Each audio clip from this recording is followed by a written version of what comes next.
Entering a little late to the home computer boom, kick-started by the Commodore 64, the Atari 8-bit family, and the Sinclair ZX Spectrum, Lord Alan Sugar's brainchild of an affordable all-in-one computer system hit the European shelves in June 1984. With purpose-built components and a varied selection of launch games and good business attributes, the CPC464 went on to gain considerable popularity, and it still has a strong fan support even today. 30 years have passed, so let's celebrate everything about that long, multi-brick coloured, with a built-in tape deck, which gave joy to so many, including myself and my co-host, and of course my honoured guests. Welcome to the 30th anniversary live stream of the Amstrad CPC464. Well, thank you. Thank you. The first thing I want to say is, would everyone welcome my co-host, Mr. Harry Yack? I'm not Harry, I'm Barry. Yeah. Oh no, not Barry. He's not back, is he? No, I'm only kidding, ladies and gentlemen. Hi, I'm Harry Yack, and welcome to this live stream, hosted by my humble friend, Mr. Retro and Limb Live, aka Novabug. I'm stepping into the shoes today, yes, and I must admit, them shoes feel a little tight. But anyway, let's press on. Hey! Hey! And we're here to say, Bill. we're here to say a big congratulations to the Amstrad CPC464 for 30 years. It's graced us with its multicoloured keys, its built-in tape deck, its belt drive that snaps, its long tape loading, but we all love it, and we have guests that also love it as well. So I might say hello to them. Guests first of all is Mr. Retro and Limb himself, Stephen. How are you? Good evening, everyone. I'm good. How are you doing? Are you doing all right? I'm fine, thank you. I'm a bit overwhelmed actually by all this now. Well, I've got my Amstrad T-shirt on, so I'm trying to bear up. But it seems odd that it's been around for so long. This is what happens when you reach 30, Chris. 30? Oh, I wish I was 30. Goodness, you've got to wind back a few years for that. Second guest I've got today loves his Amstrads as well. I think he grew up on them. He likes to talk about them quite a bit. His knowledge isn't great on them, but who cares? Mr. Carl Woodland, 37. Greetings. How are you? Greetings, YouTube. Thanks for having me. I always like to say the greetings thing. We've got to have you say greetings, YouTube. I did say greetings. I see. I couldn't hear you. Harry was talking. Yeah, Andy was clapping. He played his little piece, or you did. I don't know. So, how are you both feeling on this day? Yeah, I mean, yeah, it's pretty decent. I mean, the Amstrad for me was one of those things. You know, like I mean, I don't want to put it into today's terms, but you know, when you've got a Wii U today, you kind of get laughed at for having that console, and everybody else has got the big guns.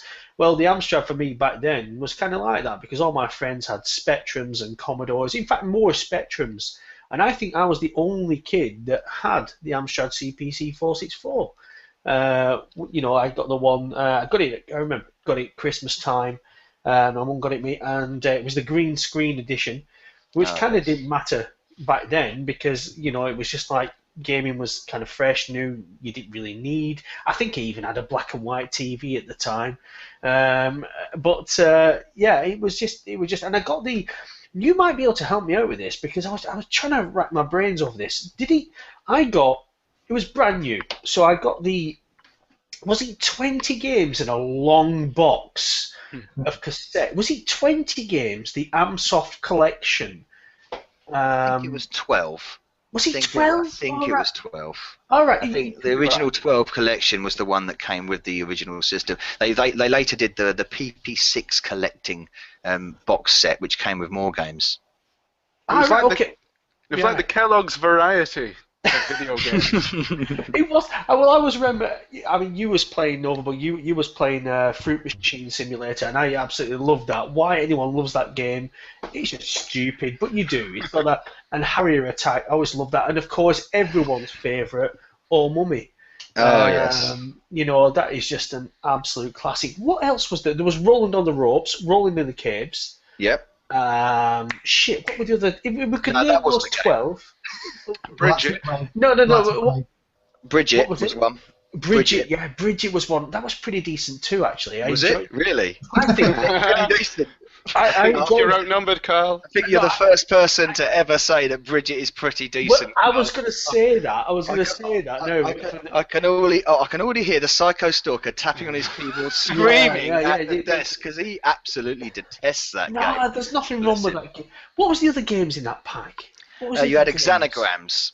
What about that was Animal the words Vegetable game. Mineral? That was the letters words thing, wasn't it? Yes. Xanagrams was that, yeah, and you also had Time Man 1. Never got my head around that one. I don't remember that. I don't remember that game. I think I remember the name, but I don't remember quite what that was about. So. Yes, I played it. It was a kid's game to teach you how to tell the time. Oh, that's what it was. Oh, right, yeah, I do. Yeah, I do. We'll just break off for a second because we seem to have another guest, another 8-bit fan, Giles Iverhaler. How are you, sir? I'm happy. I'm alright. I think I've got sunstroke. You what? If you get sunstroke, does it mean you have to run off for a shit every 5 minutes? No, that's just the shit. Oh, I feel a bit rough. I feel a bit rough, to be honest. I've been out in the sun. I've been in a Formula One simulator. It's been a fantastic day of driving around. Had a long day, mate. I nearly went in an hot air balloon, but they couldn't get off the ground. Well, you should have just blown in it. Oh, yeah, full of hot air, me. So, yeah, thanks for inviting me on. I was watching it on YouTube thinking, what am I supposed to press? And I wasn't logged in, so I didn't have a doobry saying, click the button. A doobry. So who cares? I'm here now. Let's do it. Let's hear all about Amstrad. At least you can confirm that the stream is working though, because you was watching. So the stream's working. Yeah. The stream is working. Do you want me to quickly tell you my Amstrad woes? And then I can go to sleep. Yes, yeah, go ahead. By all means. Unless you were busy saying something interesting. No, we'll go back to no. Go on. Tell me. Please tell me. Anyhow, this isn't Amstrad. you know me bloody. Oh God, I'll tell you me camera woes. Fucking hell, I've got some bloody woes to tell you. Was it made by Sugar? Was the camera made by Alan Sugar, and that's why it doesn't work? It's full of fucking dust. It may as well be sugar, but no. It's I'm one of these people. If something's faulty, instead of like paying for someone to fix, I have a go. Oh fucking hell! I got to bust a camera. Oh shit! In a bussy box. Don't piss about with camera lenses because they're bastards. Anyway, so I've had to spend 130 quid on a new camera for the missus. So camera to take away.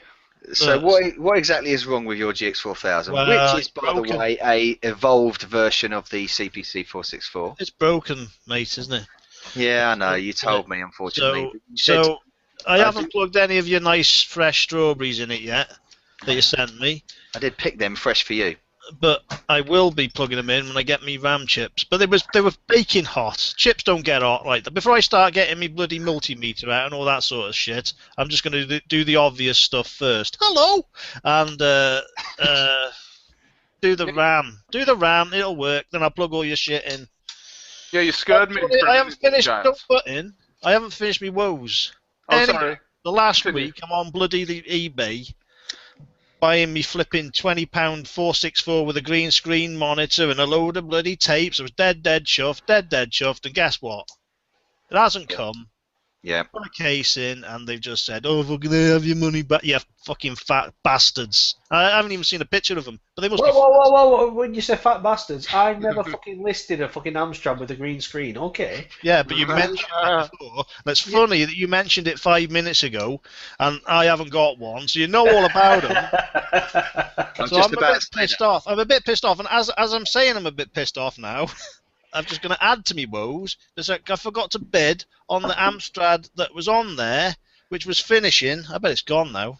This is all your fault. So there was an Amstrad bloody whatchamacallit with the tape and the cart, you know, the Modena one. What are they? The Plus. 600. 464 Plus. Oh, yeah, the Plus, yeah. If it wasn't gone before, it will be now because you just publicised it, and Harry Yack just bought it. I'm having no luck. As soon as that's going, anyhow, fucking Go on, carry on. The 464 Plus is rare as well. You'll be paid top dollar for that unless it's busted. Well, it looked, you know, it's when they're on auction. When they're not buy it now, they're dead expensive. When they're auctioning, you get stuff pretty reasonable. I had one of those back in the day, but I didn't appreciate it like I would today. You know, I didn't use it for the GX4000 functionalities that it had, or you know, because I had a GX4000, but very few games. It was like one of those things just to play Burning Rubber, and that was it. And in the day I had Pang as well. I only had very few games, but I didn't like today. I would appreciate it more than what I did back then.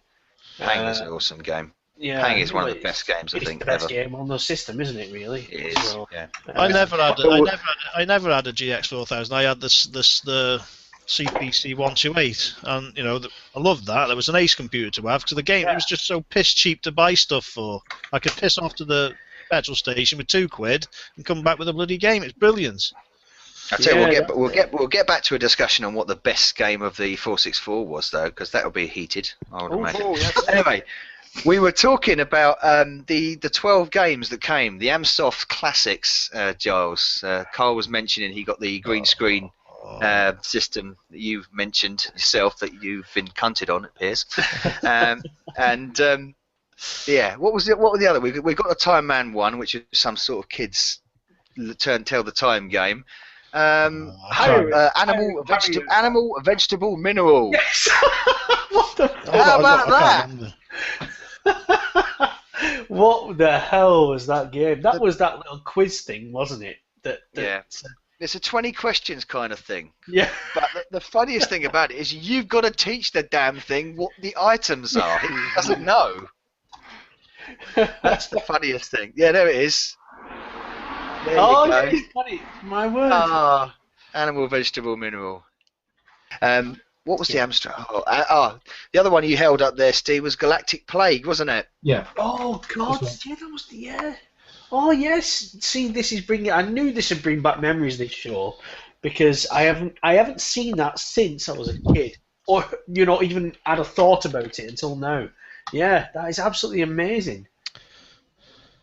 But the one that I played the most was Harrier Attack. That was just absolutely that was a £2 fabulous game. That was one of my £2-pounders. It was a dreadful game. Oh, I love But do you know what it was about Harrier Attack? What it was that? on in a minute. You put the tape on, and it was on.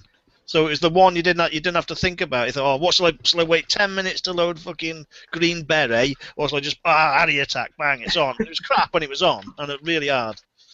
See, I remember the flak. You used to get the flak in the sky. Just everywhere. Goodness, don't talk to me about that. On level 5, on the hardest level, that game is absolutely impossible because invisible forces will shoot you down from absolutely everywhere. I swear. Talk about hard games. I mean, on level 1, you can do it with your eyes closed with one finger. But then on level 10, no chance. I love the fact that if you bomb your own aircraft character, you're fucked at the end because it's not there. Yeah. You have to carry on flying towards Argentina until you run out of fuel, and that's it. Game over.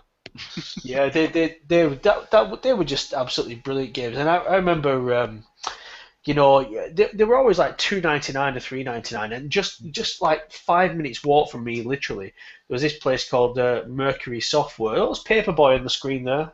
There was Mercury Software, and I used to go there, and of course, I used to get one game, and then I used to like kind of go back and say, record it. You know, I used to tape it, okay, and then go back and say, this didn't work. I did. Honestly, I did. Who didn't do that? Come on. I did. We all did that. Yeah, we all did that and said this didn't work. And the more you did it, this kind of said, they knew. They kind of said, hold on a minute, you know, you can't do this again. So then I started keeping the games, and you know, and then it spiraled onto like the $9.99. $9.99 for a game was like, whoa, that is expensive. You know, the little box ones, but they look beautiful. I remember my first game I bought in the box variety, which was Rainbow Islands. That was $9.99. I remember that very well. That's a brilliant game. Yeah, it is. The box sets were always very alluring, weren't they, when they came out? Oh yeah. When you had the arcade screenshots on the back and the case start on the front. Wow, man! Oh, what I've got to buy. You sit there, pay 20 quid for the damn thing, and it'd be full of tapes. Yeah. Way like a fucking suitcase. And then you'd be disappointed with half the games and end up only playing one game, your favourite one. I think I did this with the compilation The Biz. Oh. It had R-Type on it. I had Operation Thunderbolt, Batman Cape Crusader. I can't remember the other game it had on it, but I literally bought it for I want to play R-Type on the CPC because I loved it in the arcade. Still one of my favourite ever shoot 'em ups, and I was so disappointed with its conversion on the CPC. It was such a shame because it was just support of the Spectrum version and laggy and slow and such a pity. They do share a lot of the same components though, don't they? The Amstrad and the Spectrum. They did, and so much so that I think there was one point I thought I got into my head. This is way before I knew anything about computers, and I got into my head that what if I borrow a mate's Spectrum game and copy that and see if it loads on the CPC. Yes, it sort of like I remember when I stuck it in the tape deck and it gave the and I thought, yes, it's loading, and fuck all happens. So, good effort though. Yeah. Shit. At least you got the loading experience, which is of course half the whole experience of the Amstrad CPC. Oh yeah. Especially the 464. Well, see, mine was a disc. I didn't have many discs for it, but that was flashing them on in no time. The old disc drive on it. It was quick loading, the older Hitachi 3-inch. Ah, was that it? Lovely. Yeah, one of the only 6128. It was one of the only systems to use that, and of course, the 464. You could put the DD1, the DDI1 onto it with the interface, so you get the same experience. You are an Amstrad god. You just know all the bloody little dooblies, don't you? Yeah, but Steve knows more than me. He's just sitting there nodding along. Chris, do you remember the Amstrad games that had a Spectrum on the other side? I was going to mention this. Yeah. Some of the budget games had them, and they were billed on the front as saying ZX Spectrum / Amstrad CPC Schneider. Yeah. On the front. I think it was a bit of a tight ass move, don't you? Hmm. They were never good games. They were never ever good games. I don't think they ever released anything like that, which was good, did they? They were like shitty games, weren't they? No, I don't think there was like big titles released like that because they were like always, machines specific. But I was going to say to you, when you mentioned R-Type there, do you not feel that you said that it was shit, it was laggy.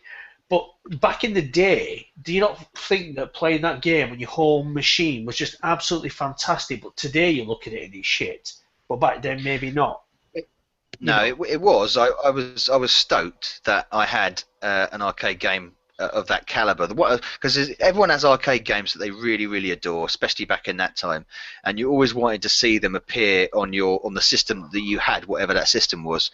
And it was when it came out for the CPC, I was like, "Oh, amazing! Yeah, I've got to get it."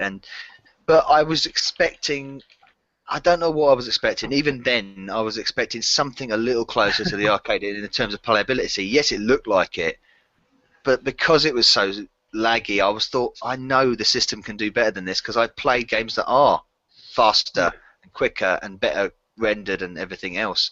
So it did even disappoint me then. Look back on it now, it's even more disappointing. What were your most anticipated arcade ports then for the CPC? Who, me? Ben? Me? What? All of you. Anyone, go for it. Alter Beast for me. Wow. I remember Alter and Outrun. I know Stephen just showed Outrun and Alter Beast. I remember those games, playing them in the arcade, and Shinobi. Yeah. Shinobi as well. So I remember those ones vividly. And I bet you were disappointed without one. Yeah, pretty much. Who wasn't? Yeah, that's what you call a US gold classic. In other words, completely screwed.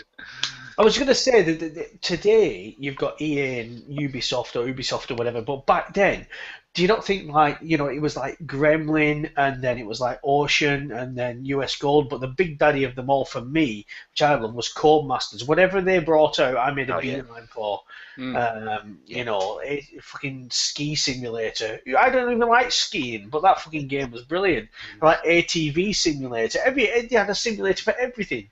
It was just brilliant. I'm going off the subject, but it's all about Amstrad, isn't it? Carl, did you ever have a football simulator, a punk football simulator called Street Gang Football? I did not. That was by Codemasters. I don't remember that. Absolutely not, no. Street Gang Punk Football? Street Punk the fucker? Yeah. I can imagine the cover now with like rockers with like Mohicans. I do believe a version of that was on Codemasters 4 Soccer Simulator. Is that right? Could well be. Street football?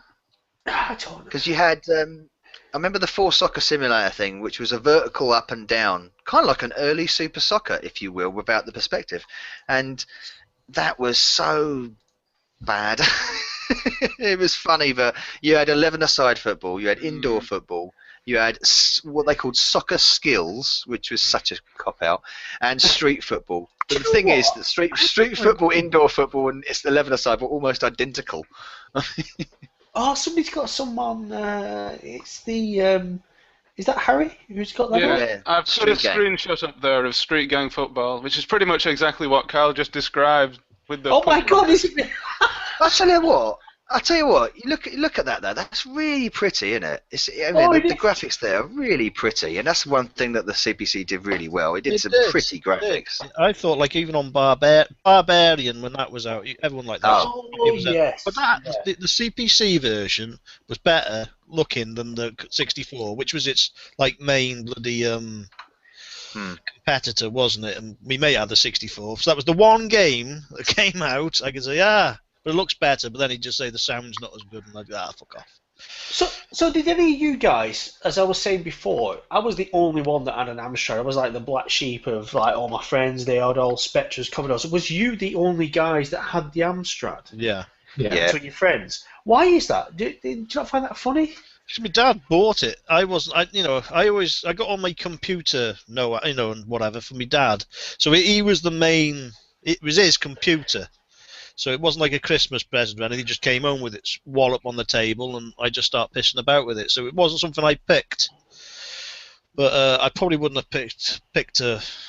I don't know if I was that into computers then. I'm more into computers now. But he was certainly the one picking the technology and what have you. Yeah. Because the Amstrad was more of a word processor type thing. It was marketed as a business machine, wasn't it? That's it, yeah. I think that's what the husbands were telling the wives when they were buying it. Was it classed as a business machine just because of who made it, who was behind it? Well, it was marketed as both. As with the monitor and all that coming with it, and you could have all the periphery with it, all the different the printer and all that. It looked like a little office PC, didn't it? Oh, wasn't there a piece of software with Amsoft to do with like Office? Was it Office something? Easy Amsword. Easy Amsword, that was it. Yes, I knew there was something when we was talking about that. See, I knew this had all come back, reminiscing.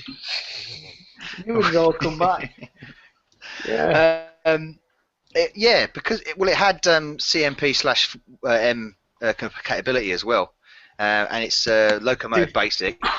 Sorry, did anyone fucking understand what he just said there? Because I think Steve might have done. Something about a train, Kylie Minogue. He knows everything. That's a 664 there. That's a 664 there. That was short-lived. That's not a 464. Sorry. Oh, is that banned from the stream then? Because that's 664 is often forgotten because it only lasted 6 months before it was superseded by the 612 anyway. How long did that 128 last? Because I remember, I don't know if it's just everything seemed faster then. I don't know, but I had my Amstrad, and then like in the blink of an eye, I had an Atari ST, and then within the blink of an eye, I had an Amiga. So it was as if they didn't last long at all. Like that 128, it wasn't, you know. When you I got that remember used it Atari, for like 6 months, but I'm a lot older than you, like, aren't I? So Well, I don't know, but I think they released too many different models in a short space of time. If I'm honest, that's why it didn't work, kind of thing. I mean, the 464 was the ultimate kind of bloody machine, wasn't it? It was the one that kickstarted them. What was its lifespan? How long did you have one and use it for? Me, I had it until I got my Amiga. Yeah. So yeah, I had it until I got my Amiga, which that's a different story. But the 464, just absolutely loved it. But the funny thing is, I've never. I mean, you guys know you've obviously played one recently, but I've never had one since I was a kid, and I've never really emulated it until the last year to play games, kind of thing. So. I'm itching to get my hands on one again. I really am. Yeah, well, the funny thing was about, I mean, Stephen's showing his colour screen one there, but the funny thing was with me, my mum, the reason why I got into gaming very briefly is because I've got terrible eczema on my hands, and I was always scratching and whatnot. I got awful eczema all over. Yeah, all over. Yeah, same with me. Just not on my cock. Hold on a second. My cock is eczema free. It's huge and it's huge. My cock is and eczema free. The rest of me is just I'm just like a fucking crocodile. Yeah, stop bringing it back to your cock. No, exactly. No, but I'm just saying the reason why I got this fucking thing. My mum was always dead against games, like because they would just held my attention. But she bought me the bloody Atari 2600. And then because that kind of must have helped, it must have worked when my eczema and whatnot, keeping your hands busy and whatnot, so you're not always scratching. Scratting. There's the word. Scratting. You're not always scratting. And then she got me the Amstrad, which That'll was like. Stop you scratching this stuff. Oh, Benevit. Benevit doesn't work for me. That only Fusibet works for me. I've never tried that. You should do. It'll blow your fucking tits off. Your cock. But yeah, and I got. That's what I got. I got the. She got me the green screen thing. That's how she got it because it seemed to work for me. Otherwise, I might never have been into gaming. But the Amstrad, my first love, it still is, But she bought me the add-ons. That was funny about my mum. She bought me the TV tuner. I got the colour screen monitor afterwards, and I got the TV tuner. I had the voice synthesizer. Oh right, okay. The block that plugged into the back of it, and then you could just tell people to fuck off and I didn't know that and all this sort of stuff. Well, speaking of which, do you think we should go to the comments? Because we've had quite a few. And surprisingly, there's quite a few Amstrad CPC fans out there, closet or otherwise, and they're all chatting away. So, excellent. JL76 Gaming left this comment at 8:31 PM. Where are ya? In the same style as Delia Smith, I'm guessing. And the Psycho Stalker says, happy birthday, the Amstrad CPC. Yes, happy birthday. Costardo agrees. He says, happy birthday, CPC. Unfortunately, you were never sold in the Netherlands, so I feel I hardly know you. Right. I didn't know that. Missed out there. It was big in France, wasn't it? It was big in France. It was massive in France, and Greece, Spain, and Italy. Spain much as well. There was Indescom, wasn't there? Wasn't that the first Spanish video game software house? Is that correct? I think maybe Indescom made Roland on the Ropes. I can check this. So Schneider, was it not big in Germany? Is that not the German? Schneider is the marketing arm of Amstrad in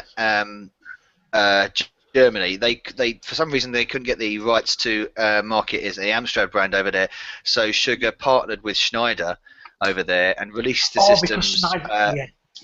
Slightly modified, ever so slightly modified, keyboards mostly, under the Schneider brand. It was essentially the same system. Yeah, I remember that. Yeah, I know why. Yeah. So, and to stop any confusion when they marketed the games, you got on the top. I mean, a lot of us didn't know about Schneider. We pick up a budget game and it says on the top CPC464 / Schneider, and you're like, what? I think fucking made by bloody Germans. Who's this Schneider fella? A German footballer of some sort. Rob Schneider. the Schneiko Stalker, the Psycho Stalker says he got his CPC in '93. What a top computer. The 6.4. Hello, Harry Yack and Novabug. Hi, Guy. Hello, Matt. Yep, Luke Weatherly is here. He says, animal, vegetable, mineral. I presume he's answering our earlier question, which we... Yeah. That is my brother. That is my brother. I don't think we've got the whole 12, though. I don't think we've got the whole 12, have we? I'm not too sure. What were the others? I think we may have. We may have we? Many of them. Did you say Roland in the Caves, which was a Yeah. complete rip-off of Ants, I think. I think somebody would have to write them down so that we know we've got them. But I bet you there's fucking one missing. I bet you were missing one. It's just always the way, isn't it? We'll Chris, have 11. The name of the Roland in the Caves game was Bugaboo the Flea. That's it, Bugaboo the Flea. Yes, good on the Spectrum. Yeah. Yeah. Right, here are the 12. Soft. Here are the 12. Animal, vegetable, mineral, Bridget, Easy Am's Word, Fruit Machine, The Galactic Plague, Harrier Attack, Oh Mummy, Roland in the Caves and Roland on the Ropes, Sultan's Maze. Oh, that, yes! Oh, Sultan's Maze, yes. Yeah. Damn it. There's always one. It's always one. Yeah, how could we forget? It was the best one. It was probably the, well, apart from Oh Mummy, of course. Of course. Mummy was just ridiculously addictive. I mean, it was just such a simple game, but you spent hours on it. And the great thing about Amsoft games was that I think Harry, you mentioned, someone said of this, Giles, you said this earlier, they loaded very quickly. Yeah. So if you're in a quick, nowadays, you're I'll just grab a quick 10 minutes on Mario Kart 8 or whatever, it loads up straight away. And when you had the Amstrad, it's like, right, what can I play that will load really quickly, quick 10 minutes on? Or any of the Amsoft games is fine. You don't pick anything like Batman the movie or Shinobi or the Bells, which took about half an hour to load. Yeah, you'd always do that. They don't take that long. It seemed like half an hour then, but I got this old Commodore 64, didn't I, the other month? Yeah. And they're on in 5 minutes. All of them. There's no massive wait, but back then it was like, it's on, it's hours, but it's not. They're on. It's the anticipation. It was anticipation to get waggling your joystick, particularly your joystick. The anticipation was back then. I don't think you minded the waiting time because you didn't know any different. But today, if you played them, then it's a bit different, isn't it? I was going to say that was half the fun waiting for the games to load, but I've already said that once, so I think we should go back to the comments because we have many, many more. Infected Flinch says, "Hey up, fellas, I'm at work. Behave yourselves." Always. Hello, infected boy, as Dave calls you. That's the other Dave, by the way. Colo CPC says, "Greetings, Amstradaholics. Greetings, Colo." Fellow Amstrad man. Yes. The CPC owners. Psycho Stalker says, "Amstrad, I already had 3 by the time I got, and it still works today. I wish I still had it. I still love Oh Mummy." Yeah. Well, what's not to like about Old Mummy? I mean, I'm just trying to fill in the blanks. I mean, you got to do that. Yeah. Amstrad, I already had 3 owner by the time I got, and it still What works happens today. next? Yeah, we're this is like Xanagrams, whatever it's. We're playing it right now live. Yeah, live Xanagrams. Make a sentence out of the following words. Yeah. Please, sodding, you're shut. We're only joking, man. We're only joking. Yeah, we are. Yeah. JL76 Gaming says Evo Halo's looking a bit suntanned today. Fucking hell, is it sun? I've got sunstroke. Saw this bloody Formula 1 driving I've been doing, which was crap. I was 3rd fastest. I know you're interested. 3rd fastest. How many Formula 1 games are on the 464? Well, there was Continental Circus. Oh, yes. Le Mans. Yeah, it's not Formula 1 quite, is it, really? But I see where you're going with that. It's a racing game. It's a game. Wasn't Super Circuit, wasn't it? What was that, Stephen? Wasn't there an Amsoft Grand Prix game? Was the one called Super Sprint or something similar? Super Sprint. Yeah, Super Sprint. Yeah, it was a top. That was a top down. Sure, I'm softed one as well. 3D Grand Prix. 3D Grand Prix. Blimey. Yes. I've never played that one. Never heard of it either. That's strange thing. 30 years later, and I'm still learning stuff about this machine. Yeah. In Britain, I think it was known as Amsoft Grand Prix Driver. Oh, blasted Amsoft jumping on everything. Well, according to Wikipedia, 1985, Mastertronic released Formula One Simulator, while in the same year, the CRL Group released just Formula One was the name of the game. Oh, and that was a management game, actually. I always remember the Formula One game. You know, for Codemasters, because it was the first game that I got that had the digitized speech, is it? At the beginning. I bet that sounded horrible. Did you not need a special add-on for that, though? No. It was like 3, 2, 1, go. Really? Oh, No, because excellent. I remember John Higgins' Snooker. That required a special add-on to hear the digitized sound effects, and the experience is really diluted when you're playing on a green screen as well. So imagine that, playing a snooker game, where you need to know which colours the balls are on a green screen monitor. A nightmare. Am I correct in saying we have a new entrant to the call, who's been here for a while, but he's just been in the background, breathing down his microphone? Am I breathing? Sorry. Yes, stop breathing, Stu. Hello, how you doing? How you doing, Stu? Hi, Stu. Yeah, good, thanks. We see you have the Amstrad CPC loaded up there. Excellent. Well, it's not quite loaded. It's waiting for me to press play. So, Press play. What have you loaded? well, let's find out. Oh, we're going to have some Let's have a look. gameplay. I'll turn it down. We don't want the squealing. I want to hear it squeal. I haven't heard the squeal. okay, then. Oh, sorry. Do you know? I know who it is now. I was just racking my brains to think about who it was. I knew who it is. Of course. Yeah, he's. In fact, you've just picked up a. I can't see what it is. Hang on. Move your eyes closer Outrun! to the screen. Please. Are we really going to watch Outrun? I mean, Stu! we're trying to look at the CPC in a good light here. Didn't we do this once already? Why do we have to relive this? Because this time it's in colour. Ooh, no, Last it time. doesn't count. Last time it was Stuart. green screen. Stuart, is this the actual real version, is it, on your Amstrad? Yeah, of course. Have you got the tape with it as well?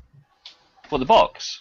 No. Is it the original, or is it like a budget edition? Oh, Did it come with another disc? it says Amstrad CPC set Outrun on kicks. Is it kicks? The original came with an audio tape as well that you could put in. Oh, right. No, it's just one tape. Oh, it did. So you could play all the... Yeah. Bloody yes. God, how you woke that little memory there. It's fading fast, though. But yeah, there was I remember. Well done, that man. Congratulations. Well, while we wait for this fantastic game to load, it's time for It's some nearly loaded the title screen. I'll have to be quick then with these comments. Chris of Shank says, what a bunch of see you next Tuesdays. That's nice. While Smooth MJ says, hi Smooth, he says, I have a perfectly working Super Clean 464 Plus and a 6128 Plus. He does. Ooh. I've been watching the progress of the cleaning on Google Plus. Yeah. He's also been doing a very, very good restoration of original 464 as well, which I was impressed by. So you continue with that, mate, because that's good. Yeah, he does a lot of great mods and things like that. And, you know, he's an absolute fucking genius with what he can do. Oh, he is, Mods on anything. You know, he's very clever. Aside from the game, that loading screen looks pretty nice. Unfortunately, that's the best bit of it. Do you know what we're waiting for? We're waiting The for levels. the menu. It loads on. The levels come after. It loads after, doesn't it? Yeah. Multi-load. I think that the best thing that I like about the CPC is because I grew up on the Spectrum, and this effectively is an updated Spectrum in comparison, because the graphics are better. But the best feature I like about it is the fact that the tape deck starts and stops by itself. Yeah. I just find it amazing. Because when the menu loads up, it will just stop, and then you press a button, and it will load the next level. Whereas the Spectrum, you just play it, and it just plays till the end. Yeah. Tell you what, ahead of its time, the Amstrad CPC. Little things like that you just wouldn't notice, though, isn't it? It's a pity about the game. I don't know. We'll wait for it to start. I remember it being all right. Oh, a bit loud. Oh, don't! You might have your neighbours knocking on the walls again. Well, that sounds bloody good to me. Well, they're already up there. I don't know what they're playing. Something. They're playing Outrun 2. They beat you to it. Outrun 64. Yeah. 64K. Outrun for the Wii.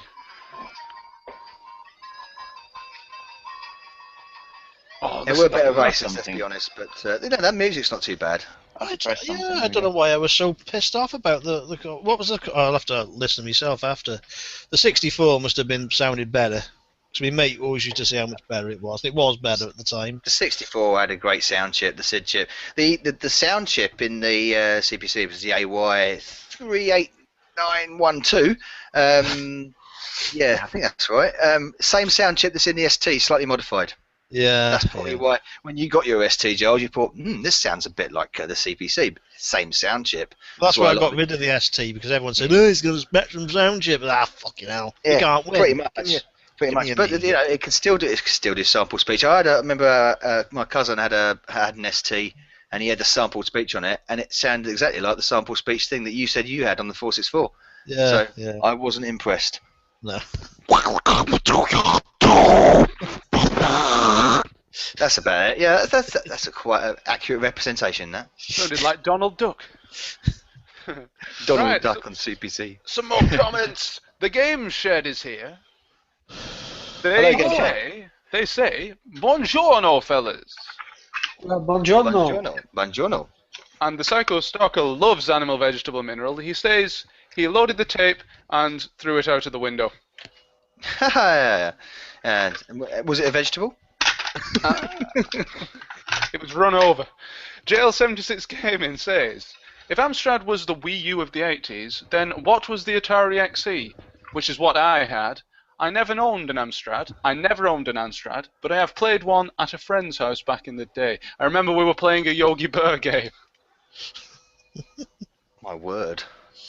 I don't remember that. I was thinking about multi-load because we're looking at a multi-load now. Multi-loads. What multi-load game was your bugbear, everyone? Because mine was Batman. Because you had to wait for the multi-load after every stage. Only 5 stages, but each stage seemed to take an age to multi-load. And I remember getting it on the GX.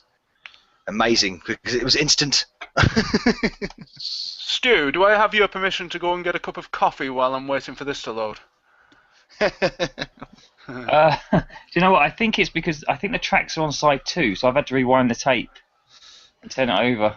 What? So the first side was wholly given over to the artwork. Yeah, the first side was the menu. What? You wait all that time so you can press 1 to start the game. Then you have to turn the tape over, rewind it, and then play it to get track 1. How many kilobytes do you think that must have been, that one piece of art?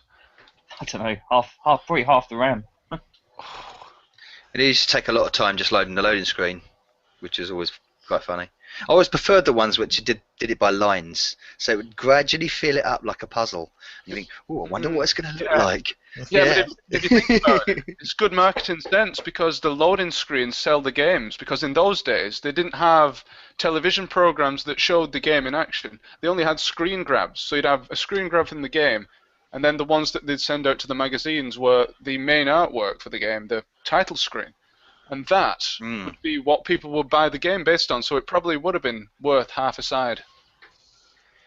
That's it's true. A lot of the time, sometimes they would put the loading screen in a different mode, graphic mode, so that it would look better than the actual game looks. Well, that's belted, a lot of the time they would do like a mode 1 loading screen, and it would look really high def, and think, wow, this is going to be fantastic. And then the game loads up in mode O, and yes, we've got loads of colours, and it does look pretty, but it's blocky. I'm guessing that the CPC doesn't work with a Mega Drive controller. Let's try. I'm going to have to plug a joystick in. Okay. I thought you'd be able to hack it to be able to accept that. Now, speaking of hacking, Smooth MJ says he used to disassemble the cassette and swap the reels with the unworking pirated copy. And that way, if they tested the game, it did indeed not work. Meanwhile, I had the original reels on a new cassette. Is that him actually playing this? Is it that slow?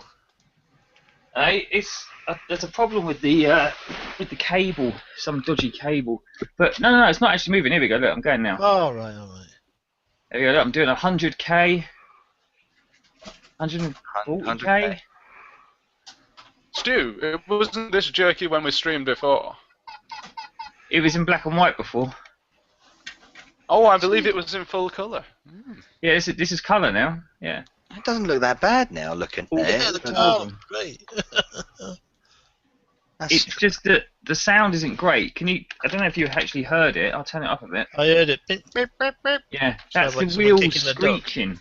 If I go too fast, oh there you go, I hit something. Fucking Just that sounds like you farted. dropped something. Why is there a tree in the middle of the road? California. California, hey. The road's green. California. It's riding on grass. California. Yeah. Speaking of Arnold, Colo CPC says Schneider is the model name of Arnold Schwarzenegger. No, don't start all that. Oh, I didn't start it. Colo did. Oh. Colo, Naughty, naughty.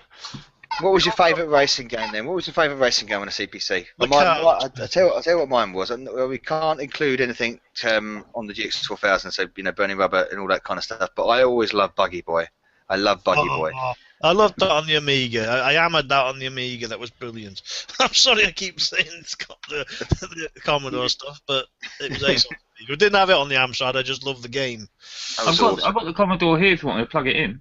No. Don't do that, Christ. Right, you will be kicked off this stream. This is Amstrad only. I was just looking at this Outrun, playing the Outrun, thinking, God, it's really good. I don't remember it looking quite as good as that. And then I just put YouTube and had a look at the Commodore 64, and then it's like, that's why.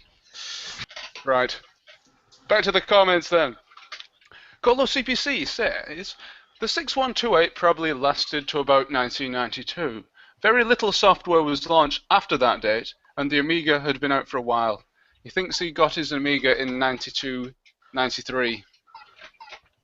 Yeah, around that time. I mean, the CPC dragged on. It did. I mean, early 90s. It lasted until 92,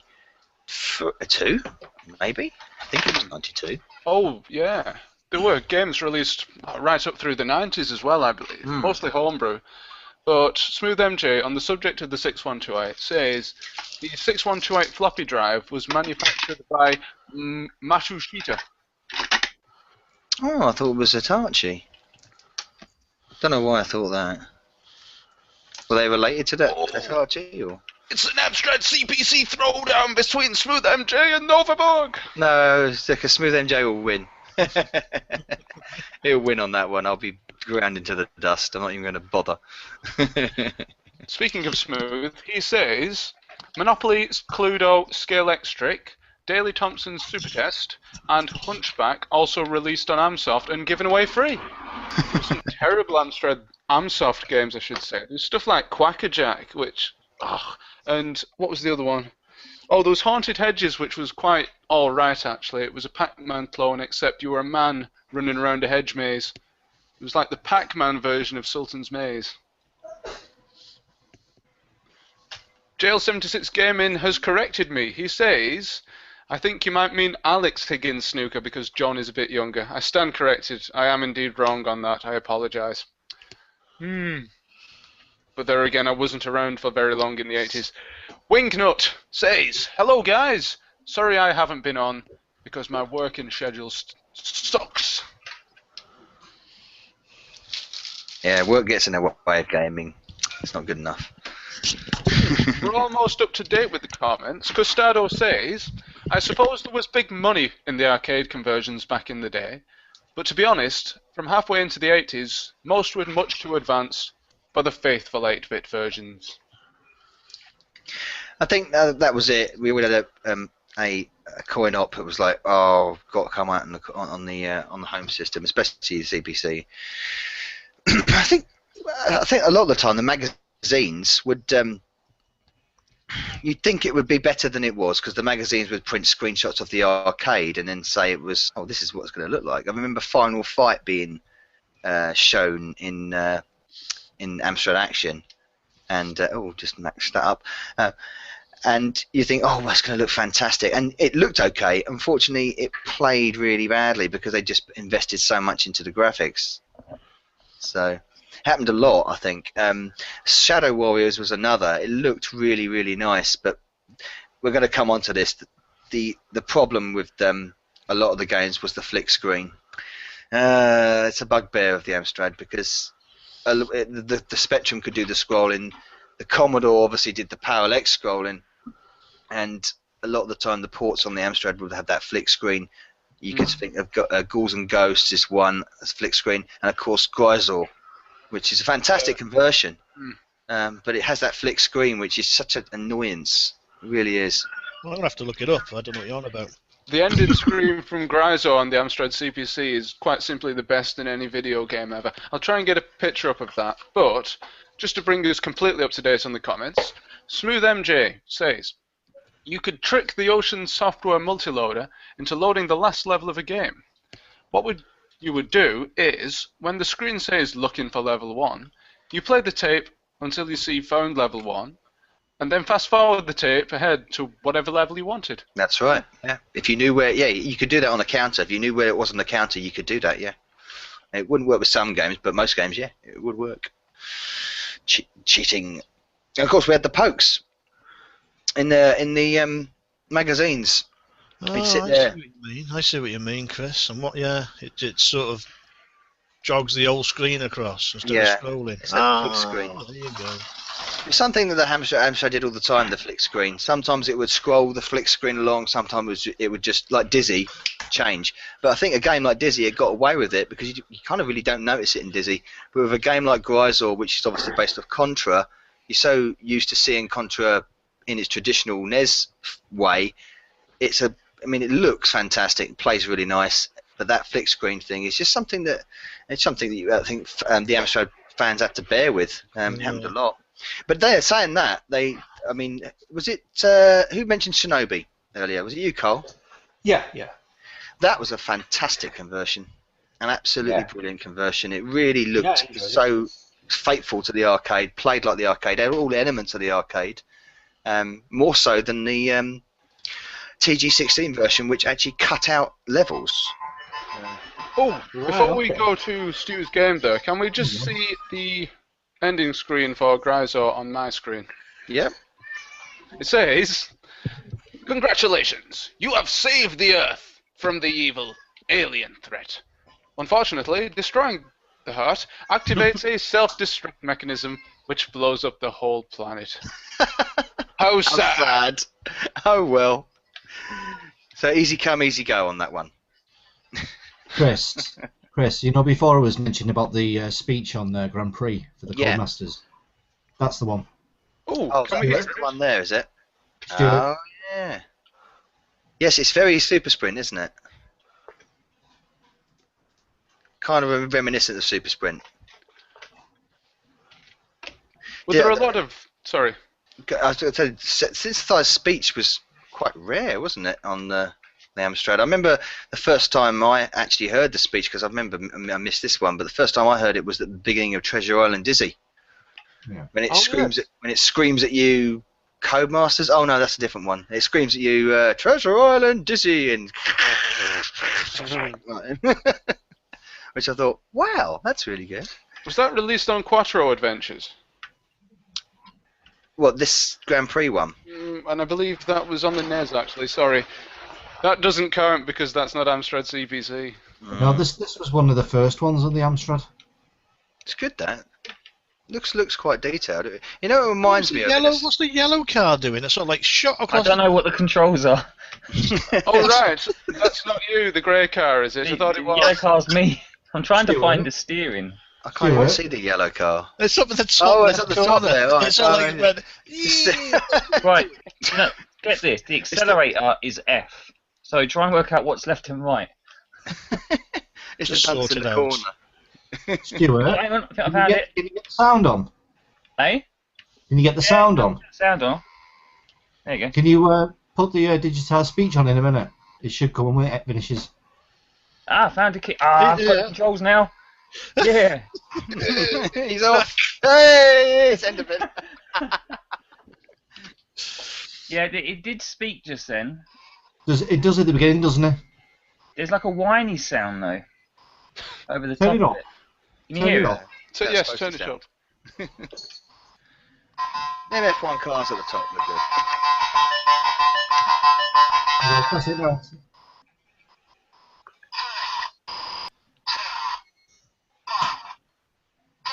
Hey! Upload!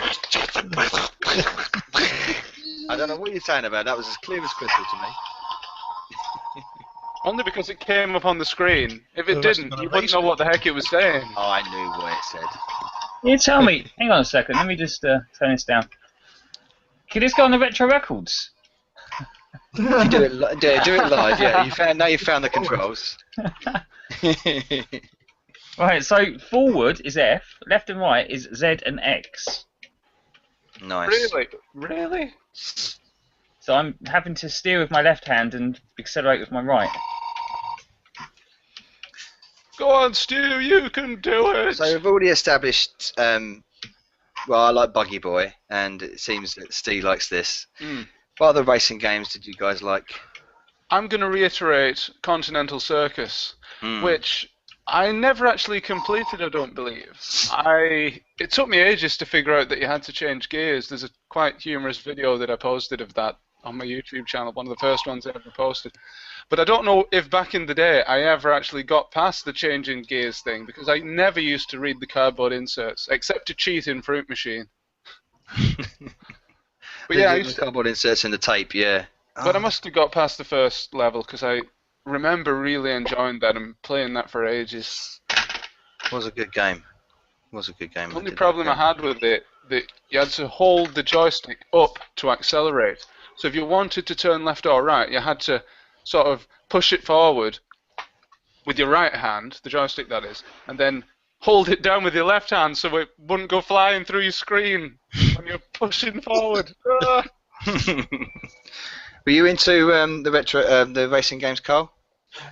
You know what? I've never been a great racing fan, so which is pretty much I've got nothing to bring to this. But I like the arcade races. But the one that stuck out in my mind that I kind of play quite a lot, although looking back on it now, it is fucking terrible, which is Power Drift. I remember buying Power Drift when it first came out in the big box version, and then kind of not enjoying it. But I never played the arcade version previous to it, so it was kind of like a new thing for me. Because obviously, you looked in magazines, saw the reviews, and that's how you judge the games. That's how you got your information on the games. It wasn't via the internet and whatnot. Oh yeah, back there. So you know, and I was the one that used to code in.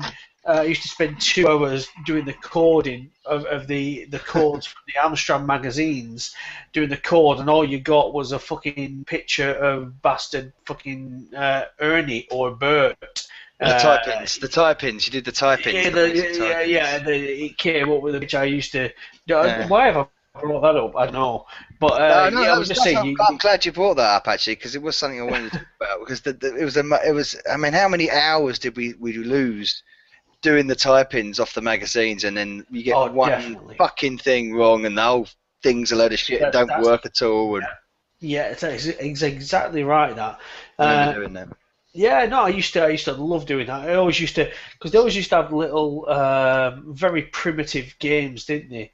That you could do. And I always used to put those. And they used to get your demos and things like that, which you do today on some magazines.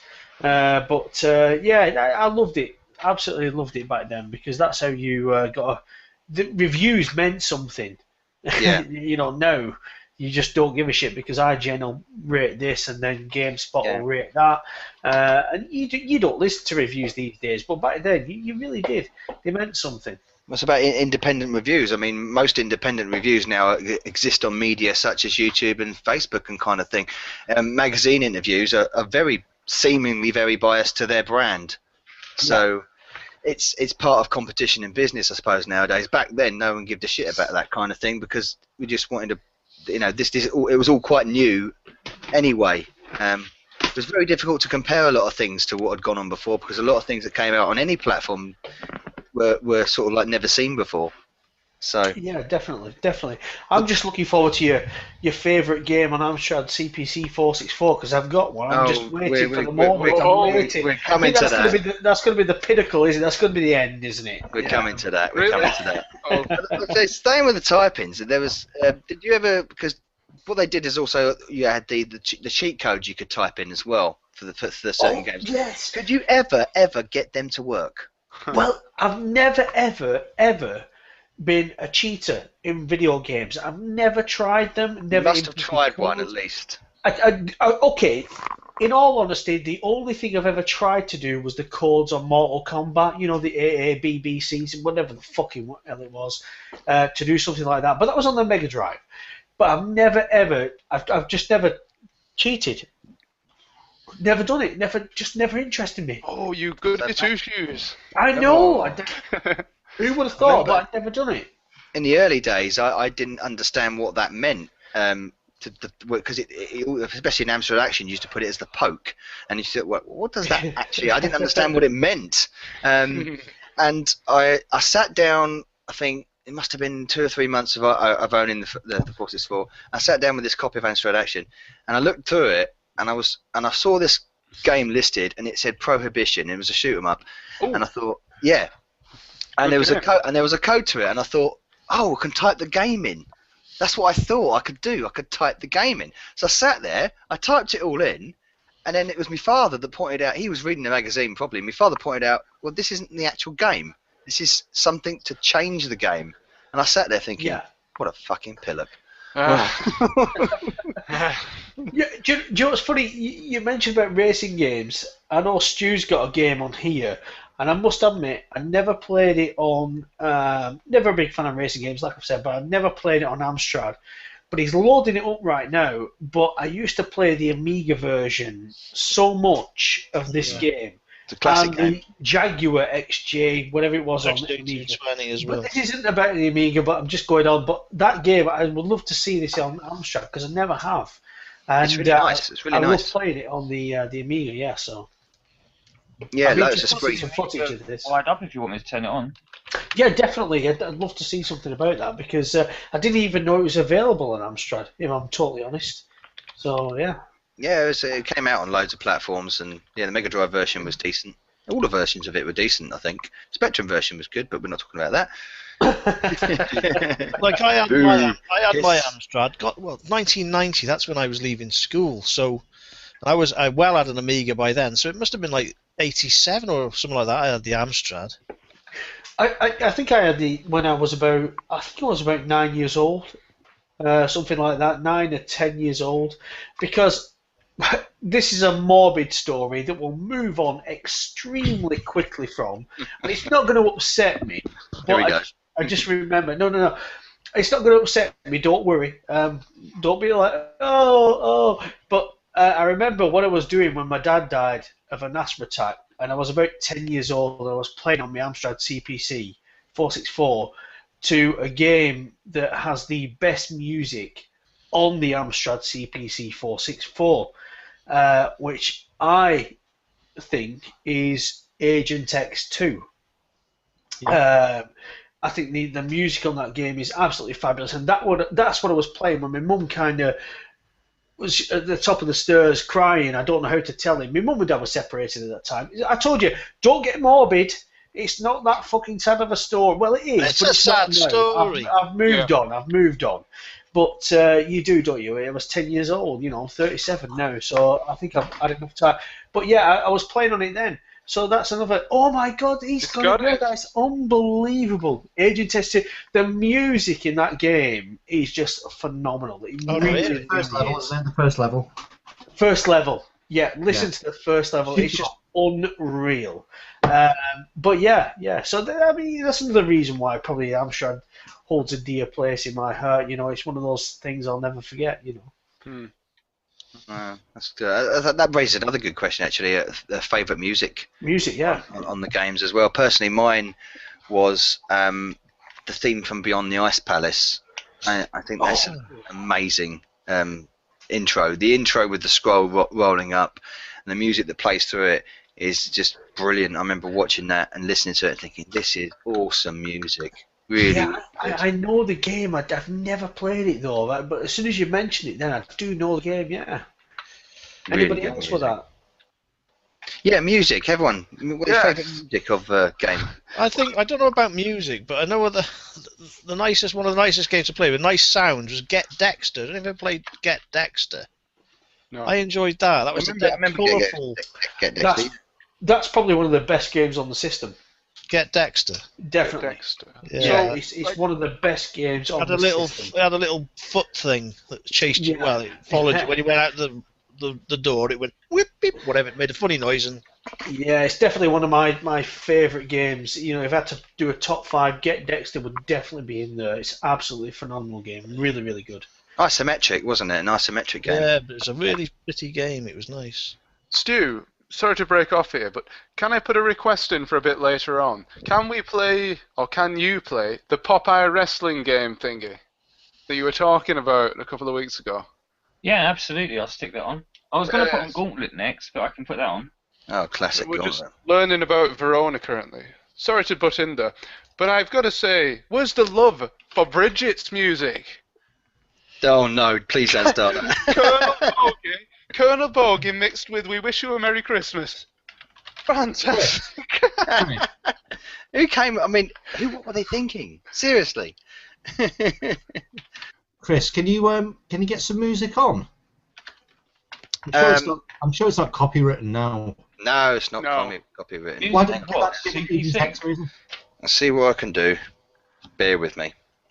Did you see at the start of this game, it came up and said, if you want music, you need 128k of RAM.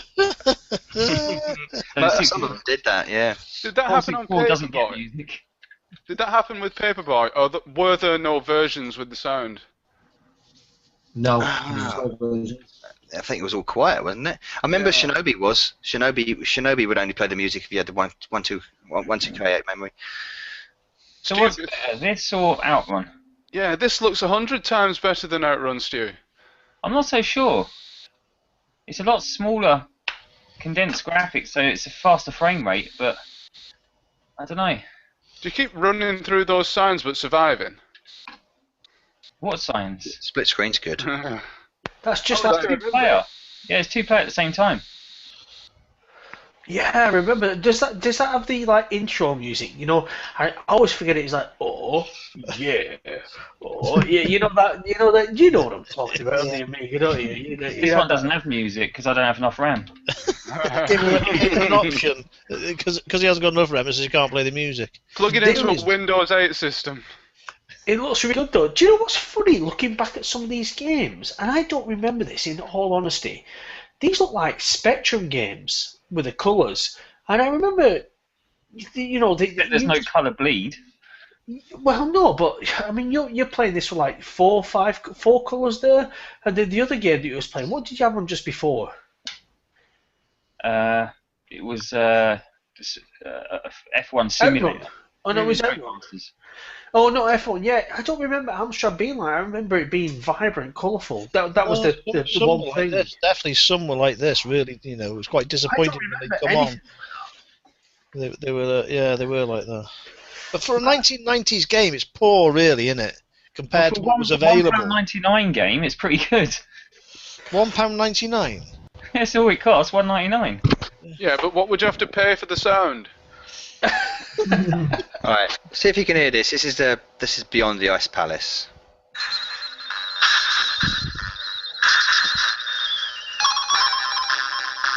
It sounds just like the Amiga version. It's amazing. It's got to be a good thing.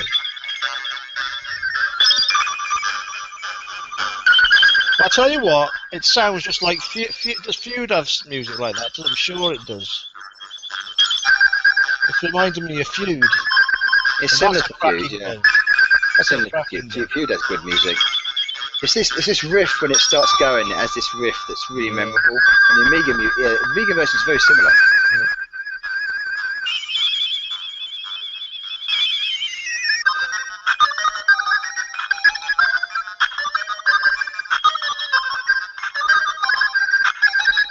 Look at him. He's giving it some, isn't he? Yeah.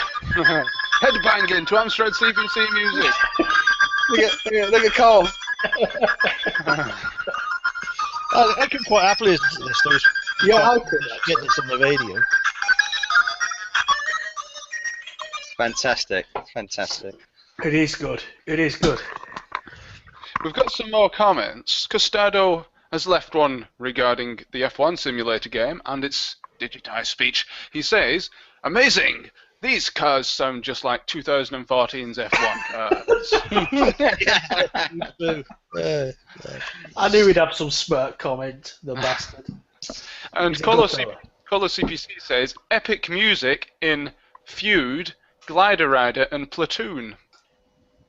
Oh, Yeah. Platoon, that was that. I remember this game, and I played Platoon I played it a lot, but it was bullshit. It was one of those that it reminds me of. Do you know what's funny? I'm saying that's bullshit, but one of my favourite games on Super Nintendo was, and there's relevance to this, was Gorman Mystical Ninja. And you kind of like go up and down with the screens, don't you, to get to a new level. You kind of side scrolling, then you'll see a gap in the bush, and I'm not talking about a lady, and then you sort of like go up, or you go down, don't you? You do, and there's like traps set on the floor. I played it for ages, and it was bullshit. But for some reason, it kept me interested. I can't quite put my finger on that game. The music, although I don't remember like it being memorable. Maybe it was good, I don't know, but I don't remember that. But I remember the bloody game, yeah. There was I think there was a lot of bad games that we played all the time. It was like, and you didn't realise how bad they were. Bridget was one of them. I don't mind. But do you know what? I'm quite renowned for liking shit games. So that's kind of.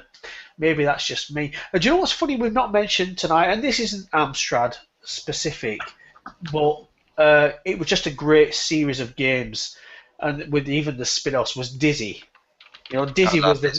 Yeah, I love Dizzy. I love the adventure games, and then you got the shit like Dizzy down the rapids, and then like Quick Snacks, all that kind of bullshit that came out. But they were still fun games because they were Dizzy. But I always used to love Dizzy. I associated Dizzy with Amstrad, not anything else. I just, for whatever reason, I just thought it was Amstrad. But yeah, absolutely love Dizzy. No, and another thing, going back to music, Dizzy, the music for Dizzy was just superb as well.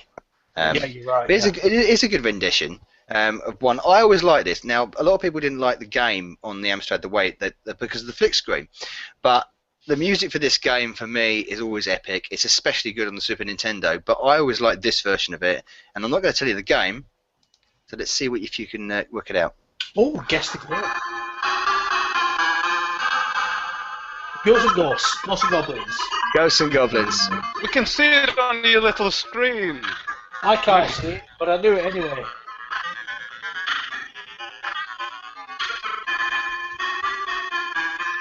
Oh no! Is it the army one? I think that's fantastic music. That is. Yeah, it is. Love it. What is it? It's Ghosts and Goblins. Ghosts and Goblins. Yeah. What do you call it? Green Berry. Or Russian Attack, whichever way you want to call it. Yes, I don't remind me about that question, Git. Engelbert III says he started out his gaming life on an Amstrad, but unfortunately didn't have any games for it, and the screen was black and green. Still, good memories of that machine, typing into it and being excited.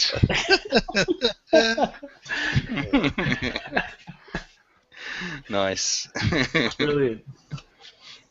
I've got a request from Steve. He wants me to play this.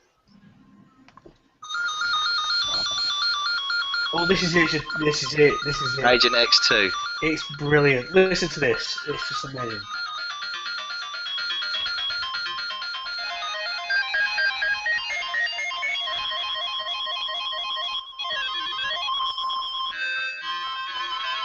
Well, I found my new ringtone.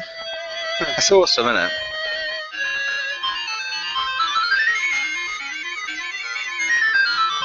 I love the way we're all sitting there transfixed. Going, wow.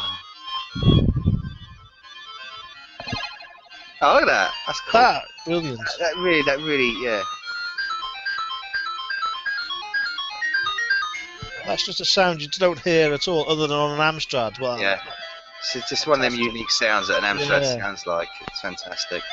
Goosebumps. Ooh, Yeah. Do you know what? It's giving me goosebumps. That is goosebumps. That is just That is awesome. You cannot search it on YouTube, and somebody's put it up. I'm sure, because they've got to have done, because that music on that game, even though the game isn't iconic, even though the game isn't brilliant, but that music makes it just that first level that Stevens just said there, it's just phenomenal. It really is. It's just amazing, and it blows you away that it's been done on an Amstrad, because it feels ahead of its time. Yeah. It really is brilliant. That really good. Yeah. But here's one. No. I've got this one for Carl because he mentioned it, and it's just awesome.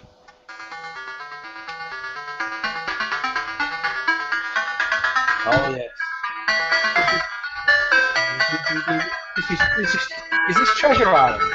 No, this is the first game. This is the first one. This is the game music. It's awesome. It is.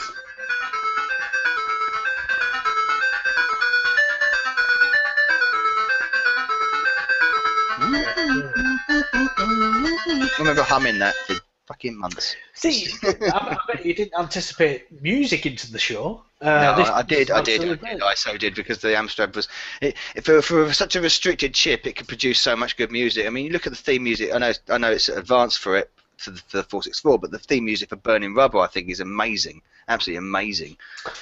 Yeah. I mean, we've not talked about the GX4000, have we? Well, we touched on it. We've touched on it, and I can debate whether, I had one, but was it a console? Not really. It was a 464. It was a 464 plus without a cassette. Yeah. So I think its failures was already set, because it wasn't anything different from what there was already out there, kind of thing. If that makes sense, I don't know. Well, I think I've discussed on my video about the GX4000 the reason why it failed, and a lot of the misconception is it wasn't the fact that it was a bad machine itself. It was because it was released into a saturated market at the wrong time, and it wasn't powerful enough, and the developers just didn't jump on board with that. You look at games like Pang, and that is a prime example of what the machine could do and how advanced it could be. Because if you look at the same game, on the C64 GS, which in essence is just a C64 without a keyboard, it's nowhere near the same quality of game. You know what? You make a good point there, because the GX4000 version of Pang was absolutely brilliant compared to anything else on an Amstrad. I think it's the best version. I think it's the best version. I agree. I absolutely played the Super Nintendo version. I played the Amiga version. I played the arcade, and the arcade is great. But I think the GX4000 version is just something about it. It's just really, really good and really addictive. Yeah. No, I can't disagree with you on that one. Definitely, because I had it on the GX4000. Wish I had it today, because I'd sell the fucker for a bit of cash. Yeah, you only get 50 quid for it, or £5 if you sell it to Giles. Well, 50 quid is pretty decent, So who's got the picture of the GX4000 up there? It's Harry there. That's me, and that particular Amstrad GX4000 is owned by Steve Benway. That's Steve's. Yes, the one that stars in many of his talkie videos. He's a derivative of the 464. Is it? So this it's part of its legacy. Oh, there you go. There, I've got to go there to see. Yes, I'm not going to get my box version down because it's mint. I have 2. Oh, Steve, you just got everything, haven't you? Do you know what's funny? I used to when I had this 464, I used to actually use the and the Amiga. I used the GX4000 pad. That's what I used. Yeah, you can. Yeah, you can. Yeah, Yeah, you can do that. Yeah, it was my because pad of it's choice. the standard 9-pin DIN. It was, yeah. So, yeah, well, that was another thing that I was going to talk about actually. What kind of legacy does the CPC464 give to us, and what followed after it? What you can say is similar to it. What it did inspire? Obviously, it inspired the 464 Plus and of course the GX4000, which are legendary in their own right. But where do we go after the very unique block multicolored keyboard with the built-in tape deck, which we'd not seen before, because all the tape decks were separate, like the 664 Spectrum. It was something different, wasn't it? So what do you think? What kind of legacy do you think it leaves? Well, I think it only leaves, for me personally, I think nobody today into gaming or getting into retro gaming, I don't think they'd look at the Amstrad. I think because Spectrum is a name, I think Commodore is a name, and Amstrad isn't. Although for me, it's the best. And I think back then, even then, it was like kind of like I said at the top of the show there, like the comparisons to you've got a Wii U, it's second best. Yeah, it's always second best. I think Amstrad was always second best, so it's kind of like got that niche following. Kind of like the Nintendo brand right now in gaming. Not to bring Nintendo up, but it's just the comparison. But I think it's just niche. I think you was either brought up with it, like I was, like you was, like all of us here. We were kind of brought up with it. But if you were trying to get into it today in the retro market, retro gaming, because that's absolutely huge, I don't think you'll get too many people looking at the Amstrad. It's definitely going to be Commodore 64 and Spectrum, and that's a sad thing. That why that is, I have no idea, but that's just my opinion. It's not a right one. I can see what you're saying, but I kind of disagree a little bit because of its uniqueness. I mean, there's so many 64, 48K Spectrums knocking around the place, and we all know the infamy of the Spectrum. I think the Amstrad holds that. I mean, what would you class it like? I mean, let's put it into modern terms. How would we class it as, say, like a modern console? Of its, Giles said there, he put it well, second best. So could we class it like, say, the Saturn was to the PlayStation?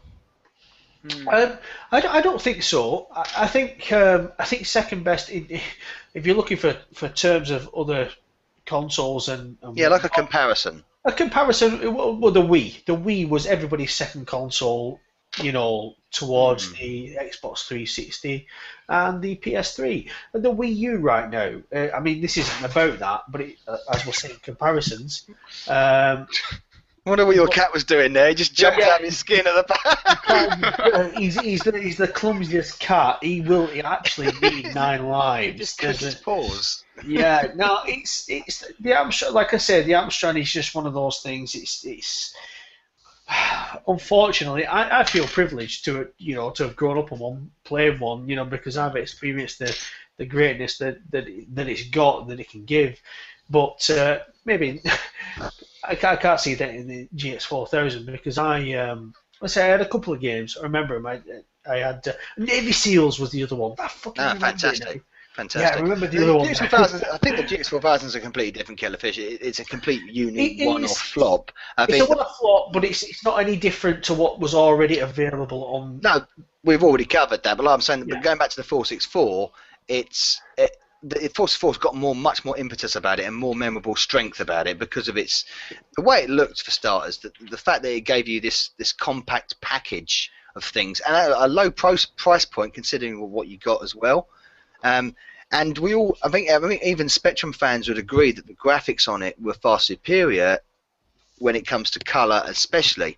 Maybe not scrolling, of course, but when it comes to color and everything else that you could chuck at graphics, even Commodore 64 fans think, yeah, you know, because the Commodore 64 in my mind, I've always praised its sound, but I've always thought its graphics have a strange pastel color palette that I never really got on with.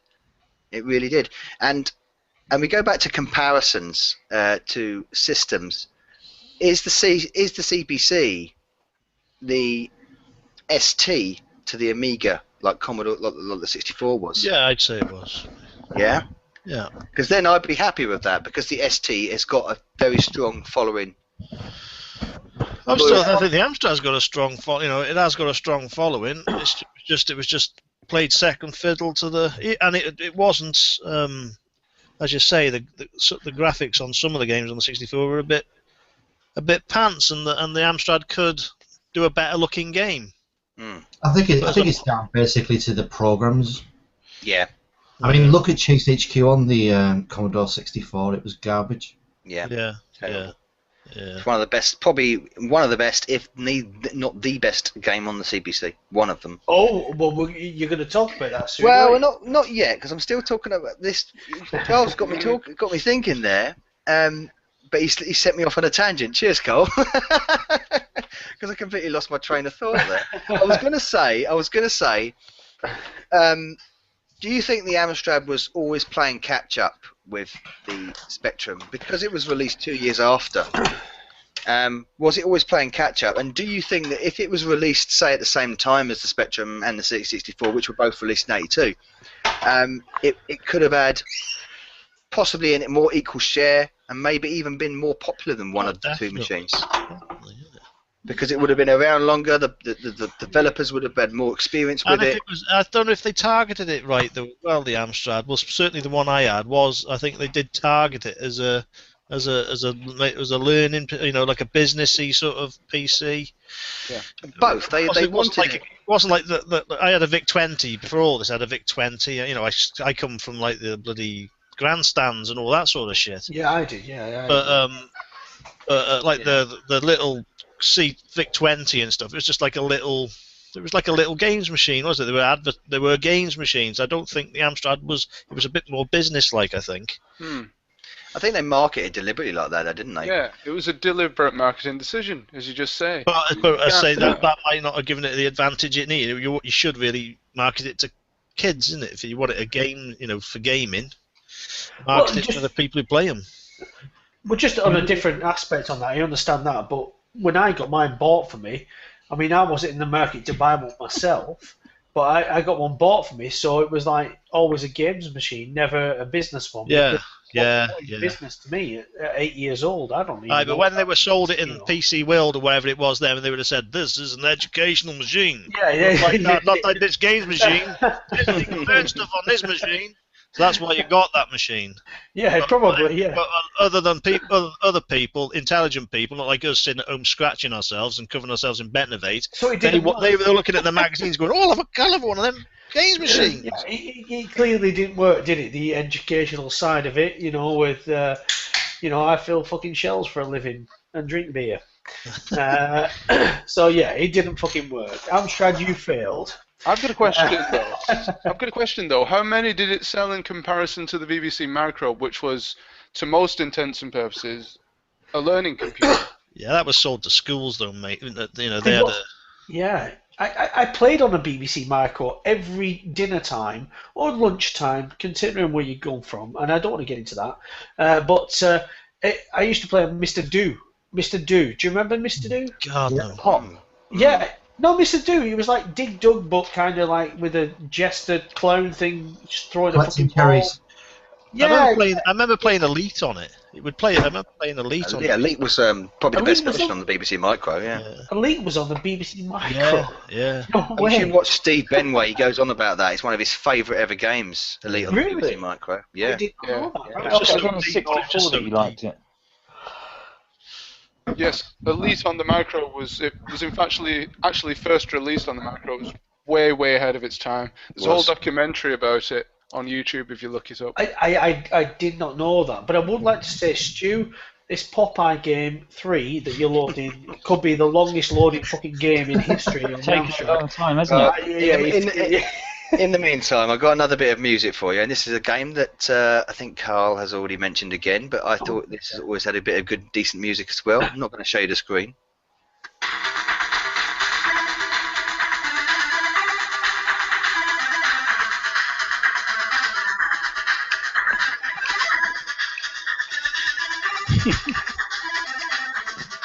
Well, I can't think what this is. You've already mentioned it, Codemasters game. I probably have. It's not a fucking ski simulator, is it? Ski simulator. Is it Dizzy? BMX simulator. Oh, it's a simulator. What, you know the gameplay to that? Was that not similar to Super Sprint? Yeah, top down. Yeah. Yes, it was, wasn't it? Yeah, yeah. Another one was I always liked was it had very good graphics for its day. Another sort of isometric top-down kind of thing was Irvin Iron Man Stewart's Super Off-Road. Yeah, that's a great game. That's a really good game.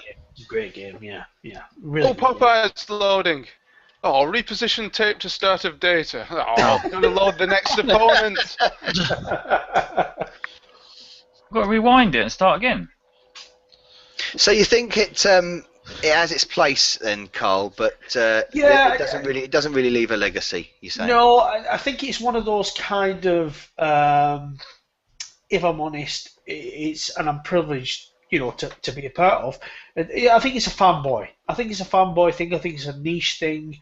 Like I said, nobody, unless you grew up with it, nobody today is going to. Or very few people, not nobody, that's a wrong thing to say, but very few people would go for Amstrad over Spectrum or Commodore if they was interested into that particular era of gaming, in my opinion. Is that all down to familiarity?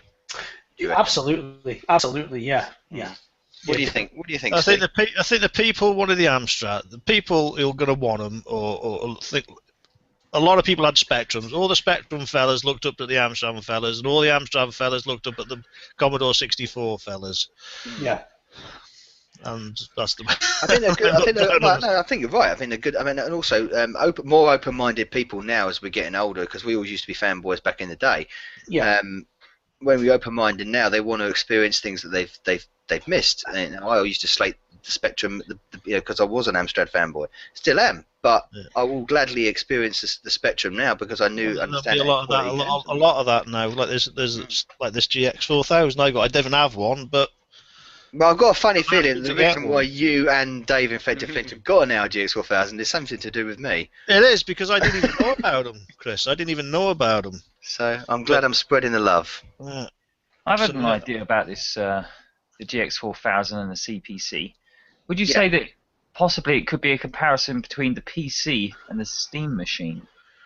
That's an interesting thought. Okay, can I just? What is the Steam machine? The Steam machine is a. Well, if I think I'm correct, it is a standalone console to run PC-based Steam games. Yeah. I've never been is that right, Stu? Sorry, Stu. It's a PC without a keyboard. If you've ever used Steam, in the top right-hand corner, you've got this button that says the big view or something, and it basically full screens it. And that's what the Steam machine is. It's a full screen version that you plug into your TV. Right. Oh, right. Okay. Well, I've never really played PC games. I've never been a PC gamer. I've never really touched that kind of thing, or Steam for that matter. Well, the thing about it is the only games you'll be able to play are the ones that you can do with joypads. Yeah. So that's where the comparison comes in. Oh, I see. Right. Okay. Right. Right, no, I can't. I think given the popularity in the modern era of PC gaming and the fact that Steam is such a massive site, I think there is a similarity there. It entirely depends on how they market the Steam machine and what comes out on it. Because if it's compatible with every single Steam game, which I'm assuming it is, can't be. Well, I don't know. The ones that require mouse and keyboard. You can't use mouse and keyboard with the Steam machine? I don't know. Well, you can't use keyboard, but it depends. mouse. It'll be Bluetooth. It'll be Bluetooth. Use a Pokemon. Yeah, be a Bluetooth keyboard and mouse. I mean, who's going to want to sit on their sofa with a mouse and keyboard? So, in other words, you're saying you may as well have a PC. Which is the same thing that happened with the GX4000. If you take away the mouse and keyboard, you're limiting the games you can play. Yeah, but the games were at least this is a step away from the C64 because the games didn't require keyboard input because they did with the GS. Then you were rendered with games you couldn't play. I think releasing the 464 Plus alongside the GX4000 was probably odd because they're in essence the same thing, but one's got a keyboard. It looked nice though. Oh, I think the GX4000 is one of the best looking consoles ever. It's fantastic looking. Yeah, it's brilliant. Yeah. But then again, lots of consoles look really good. And look, like I've already said, the GX4000 just didn't. It was a circumstance it was in. Like Stu's pointed out, it was in a saturated market. Game no one developed for it because it was. I mean, if it was a 16-bit machine, I reckon it would have done a hell of a lot better. And of course, everyone's forgetting what machine was released 3 months after it. There you go. Mega Drive. Yeah, it was Mega Drive. The Mega Drive. So case closed. And you had people marketing in the magazines at the time when it came out saying, "Oh, it's graphically, which it is, graphically superior to the Master System and the NES, which is both true." But if no one we've seen in modern consoles, in fact, consoles all the way through the era and systems. Of course, we're getting away from the CPC here, but just quickly, programmers, if they're lazy, they will produce shit games, no matter what format they're on. It's all to do with the programmers. So, if they're lazy or under time constraints, I'd like to qualify that. I was going to say to Steve, do you agree with Carl's synopsis on the legacy of the CPC464? Yeah, more or less, yeah. Fair enough. that was insightful. And that is why I've joined tonight, because I was waiting for that. That's so insightful. Excellent. So you can go to bed happy now. well, what do you think? You've never fucking answered the I did. Well, not really. No. You kind of skipped over it and kind of disagreed, agreed. I think it has its place. I think it would be. See, here's my point. You can't see. There you go. Look, because I've grown up with it, I can see what you're saying. But for me, it was always part of the three. It was always the big three, and they were the big three. And the Amstrad was a fundamental part of the big three. And I think that's what its legacy is. It's like it was the underdog of the big three. Yeah. There you go. Yeah. No, fair play. So. I think they all went arm in arm, though. Sorry, Steve. I think they all went arm in arm. You know, they brought out the great games and some rubbish games. You know, I think it was just there wasn't much between them. It was just dependent on the programmers. It was, and of course, by biased opinion as well by the fans. Yeah, definitely. They would. Yack? Yes. The picture that you got on the screen. Yes. Is that an Amiga zip stick she's playing with? Well, I can't tell because the boy's head is. It looks like it's got the yellow buttons. Yeah. It has got the yellow buttons. Yeah, it's the. Oh, this guy's a big Amstrad guy. Oh. I've seen him, and I've seen he's. I'm on camera doing a chat. Welcome, John. Oh, mate, how you doing? You alright? How you doing? Yeah, terrific. Nice. Just come back from the pub. Oh, well, there we go. He's fueled up and got his CPC knowledge out. Well, I haven't, actually. I'll go get some beers, actually. I'll be right back. That was brief. What would be great right now? Is that John Cage? Yeah, John Gage, yeah. Yeah, just leave. He'll come back to fuck turn off. It all off. Turn it all off. Yeah, just no, he's yeah, I've watched his stuff a lot actually, and he's a big Amstrad guy, really big. Hey, he did all Amiga stuff. I thought it was all Amiga stuff here. No, he does some funny. He does cross-platform stuff. He does. He did a very good video earlier on the CPC where he sat down in front of the camera and played Harry Yack, which I thought was fantastic. Didn't you, John? Yeah. I'm sorry it ain't out now. I had to put it away, so I needed the space. I know, it's big. It's a big unit, isn't it? Yeah, can I just ask you, John? It's a great computer. I have to admit, it is an absolute great computer. I don't give a shit what any Commodore 64 users say. It's up there with the Commodore 64. It's not as good as the Commodore 64, though, is it? Yes, it is. Of course. Wait. I'll hold him back. I'll hold him back. Piss off, you start saying shit like that. You can get out of my bloody chat. It doesn't hold the candle to the Commodore 64, though, really, though, does it? Yeah. No, it was better. No, what he's got, he's trying to be a cunt and he's being successful. Yeah. But what I want to know is why those headphones don't actually go on your fucking head. I don't know. That's the way I always listen to my videos. I don't know. What's that all about? What's that all about? You've got two there. Put them on your head. Nah. I like to hear everything else around me. John, when I listen to music, I'll put these on. John, we've heard everyone's experiences on the 464. Can you tell us how you got involved in it? Well, it happened back in 1985 when my parents bought me the 464. And I was amazed when I got it. I saw it. Couldn't wait to get it on the desk. It actually came with a desk. Yeah. Oh, there's a special bonus premium pack or something. Yeah, I don't know why, but it did. But it was brilliant. It was. I don't know. It was great. That's when my gaming started. It was a brilliant computer. Even though I'm always going to slate US Gold for making rubbish games. Like you've missed Outrun. We had Stuart playing Outrun earlier. Oh no! That was horrible. I wasted $9.99 on that game because I originally played it on the Commodore 64. Well, I didn't. I played it on the arcade, but you know, I played it on the Commodore 64 before I played it on the Amstrad, and you know, I was hoping it would be as good, but it turned out to be a bloody disaster, and I was really pissed off. We were talking about that earlier about arcane conversions, which you were disappointed in, and mine was personally R-Type. I'll tell you what, I have to say, Activision did a great version of Afterburner for the Amstrad CPC. It was even better than the Commodore 64.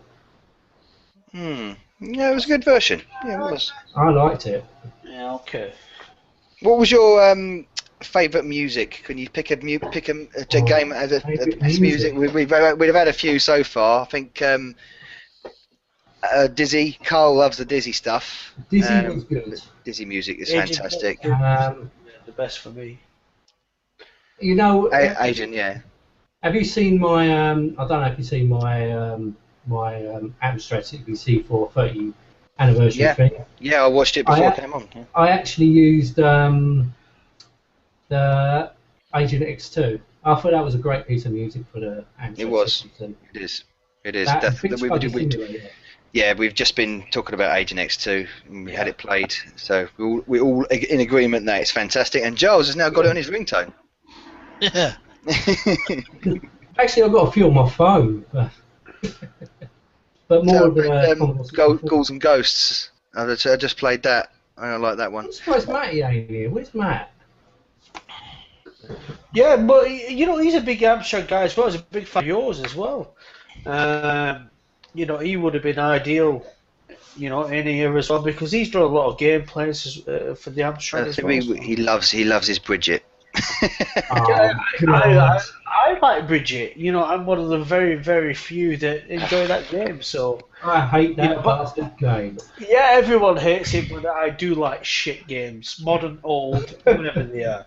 So it's kind of like, you know, my thing. Oh, Mummy's great though. Yeah, that's not Mummy. Yeah, oh, Mummy. That's amazing. Do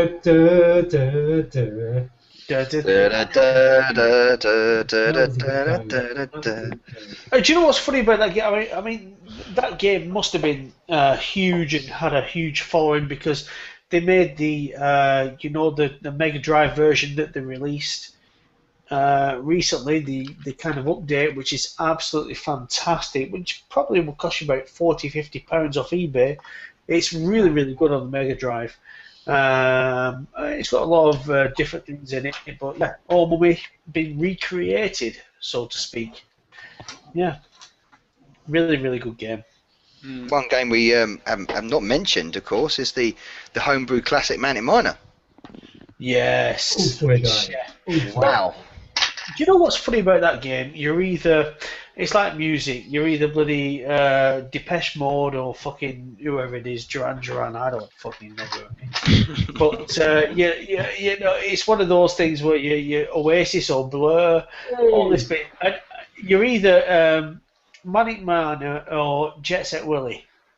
I was Jet Set Willy. Jet Set Willy was my thing. Manic Miner, although it's the same, I know, but I couldn't get into it as well as Jet Set Willy. Jet Set Willy, you can go on every level, can't you? You just can carry on. I did like Jet Set Willy, well, the second one. Because I originally played... No, you're right, yeah. The original Jet Set Willy I originally played on the ZX Spectrum, and when I went out and bought it, I think the only version available for the Amstrad CPC was the second one. Yeah, it was. That's the one I'm talking about, yeah. You're absolutely right, yeah. Do you know what? It's so good to actually talk to everyone here. You know, about time, yeah. Yeah, it's about time. It's absolutely great. Actually, I'll always see a video, but to talk live, you know, it's brilliant. What we got playing there, Stu? What's that? It's Popeye 3. Still, how long has he had that one going for? I thought he'd given up. I thought he'd given up and tried something else. This is probably one of the worst. If anyone's actually thinking about an Amstrad CPC, yeah, don't watch. Right now, please don't. Right, you're not gonna wait 2 hours to load a fucking game. Yeah, you could have loaded. Oh, touchdown. Oh, wait a minute. This is going to be worth waiting for. Stop tape.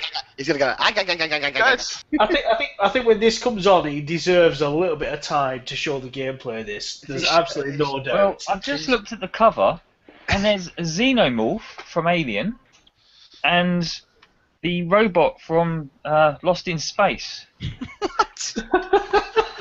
What spinach are you on? These are the opponents against Popeye. That's a different kind of green. I've never played that. Yeah. And in the blue corner, ready to challenge your determination and stealth from the volcanic planet of Giz. Please welcome. It's a Xenomorph. Oh, mate, isn't it? Thomas. John, this is the next game you've got to do as a gameplay. What, Popeye? Popeye. On emulator. Do it on emulator. It's the fucking alien from Aliens. Oh, look how colourful it is. Excited, doesn't it? Yeah. What's going on there? Oh, hang on, he's Oh, hello. He's getting noshed off. I don't know what you've got to do, but he's biting my head. Oh, bloody hell. Game over. His noshing tied him out. Look at the colour. In all fairness, look at the colours on this game. You think I've broken the controller. I tell you what, also, seriously, look at the background still animation. It's really clever as well. Is it working? Yeah, it's working. I love the way it says waggle the joystick in the top corners. With it. Do that, look. I don't know if I'm actually doing anything. Do I have to? Is it up and down? Well, if you make a mess, you're waggling the wrong thing. Count. Back That's up again. the JY2 or a Cheetah 125 Plus. Don't use a quick flip to whatever you do. Look, he's notching him off. Look. God, these aliens are absolutely atrocious. I don't have any farts on him. Yay! I get to load it again. Oh. Really? Do you have to load the whole thing again now? That's what it was all about, chaps. That's the core of. Right now, I'm going to make it even better and put Pit Fighter on. No, I'm fucking. No.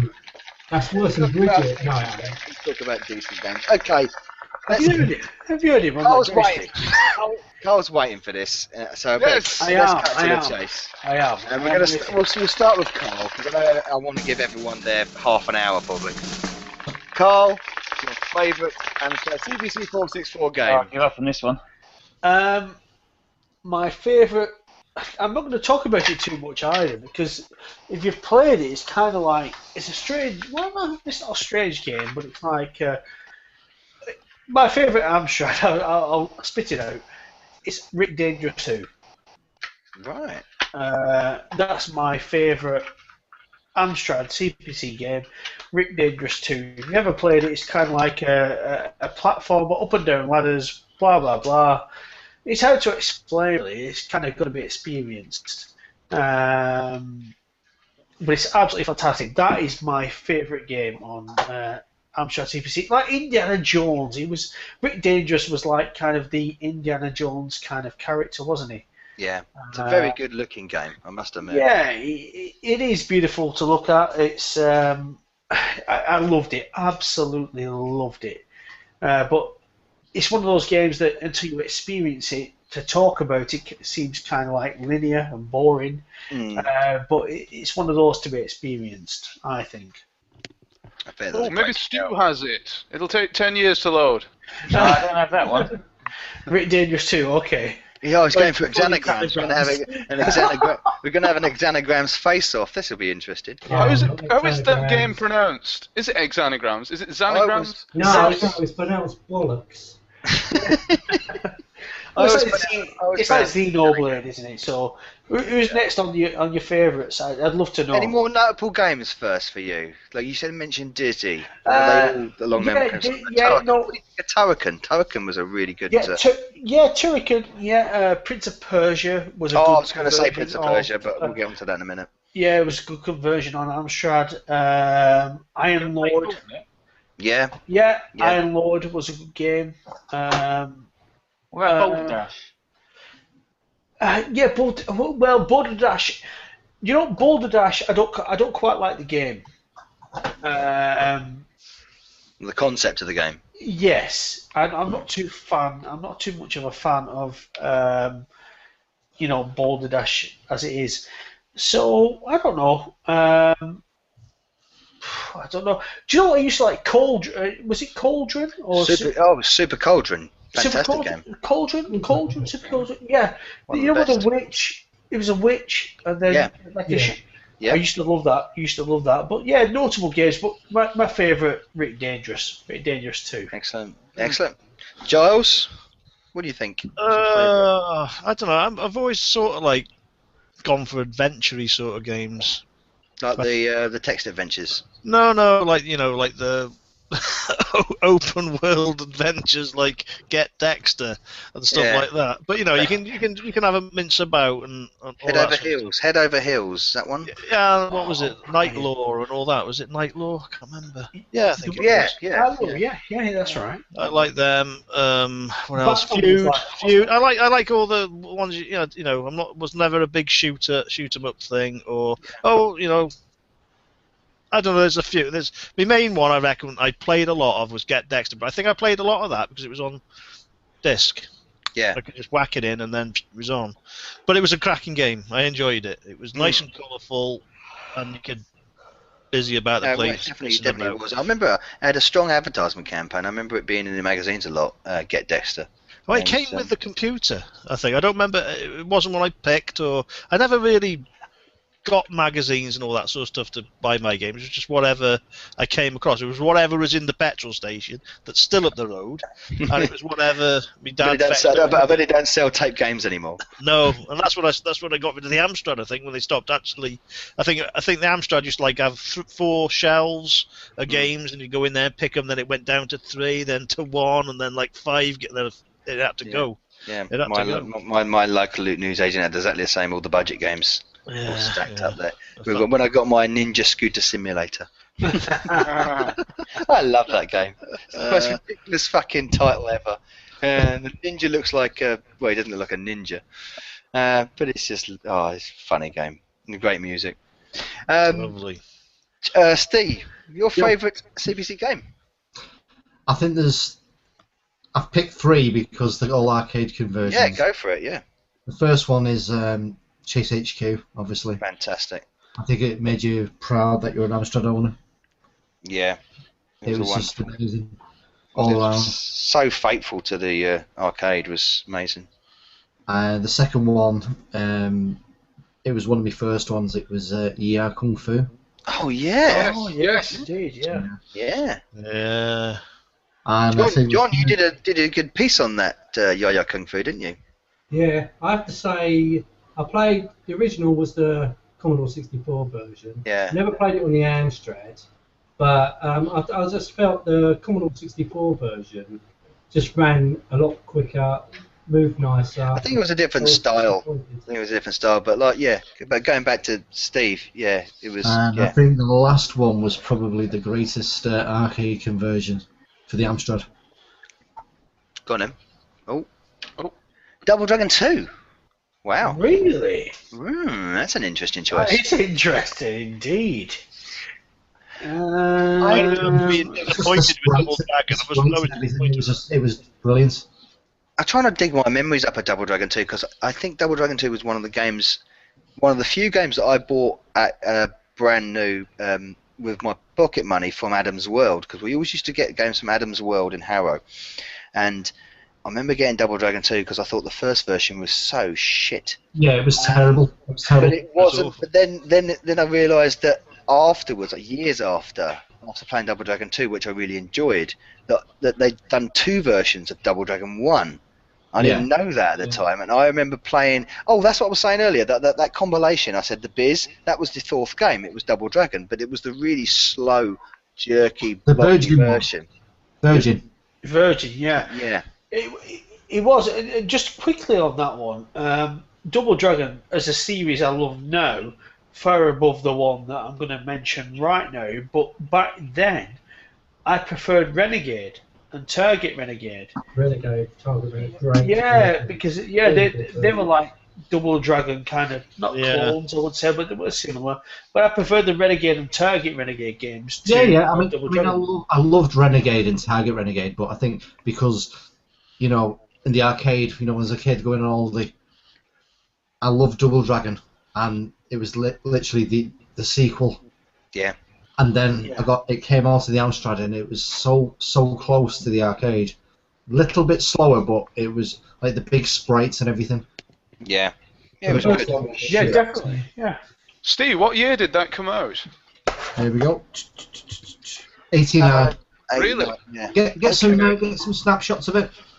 Okay, because I remember playing that on the NES and absolutely loving it. That was before I actually got my Amstrad CPC. You can't blame me for that.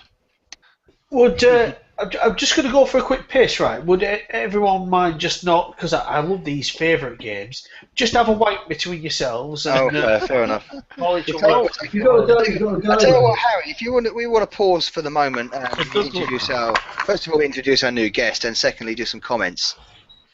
Because I've got to do exactly what Carl's got to do, so apologies.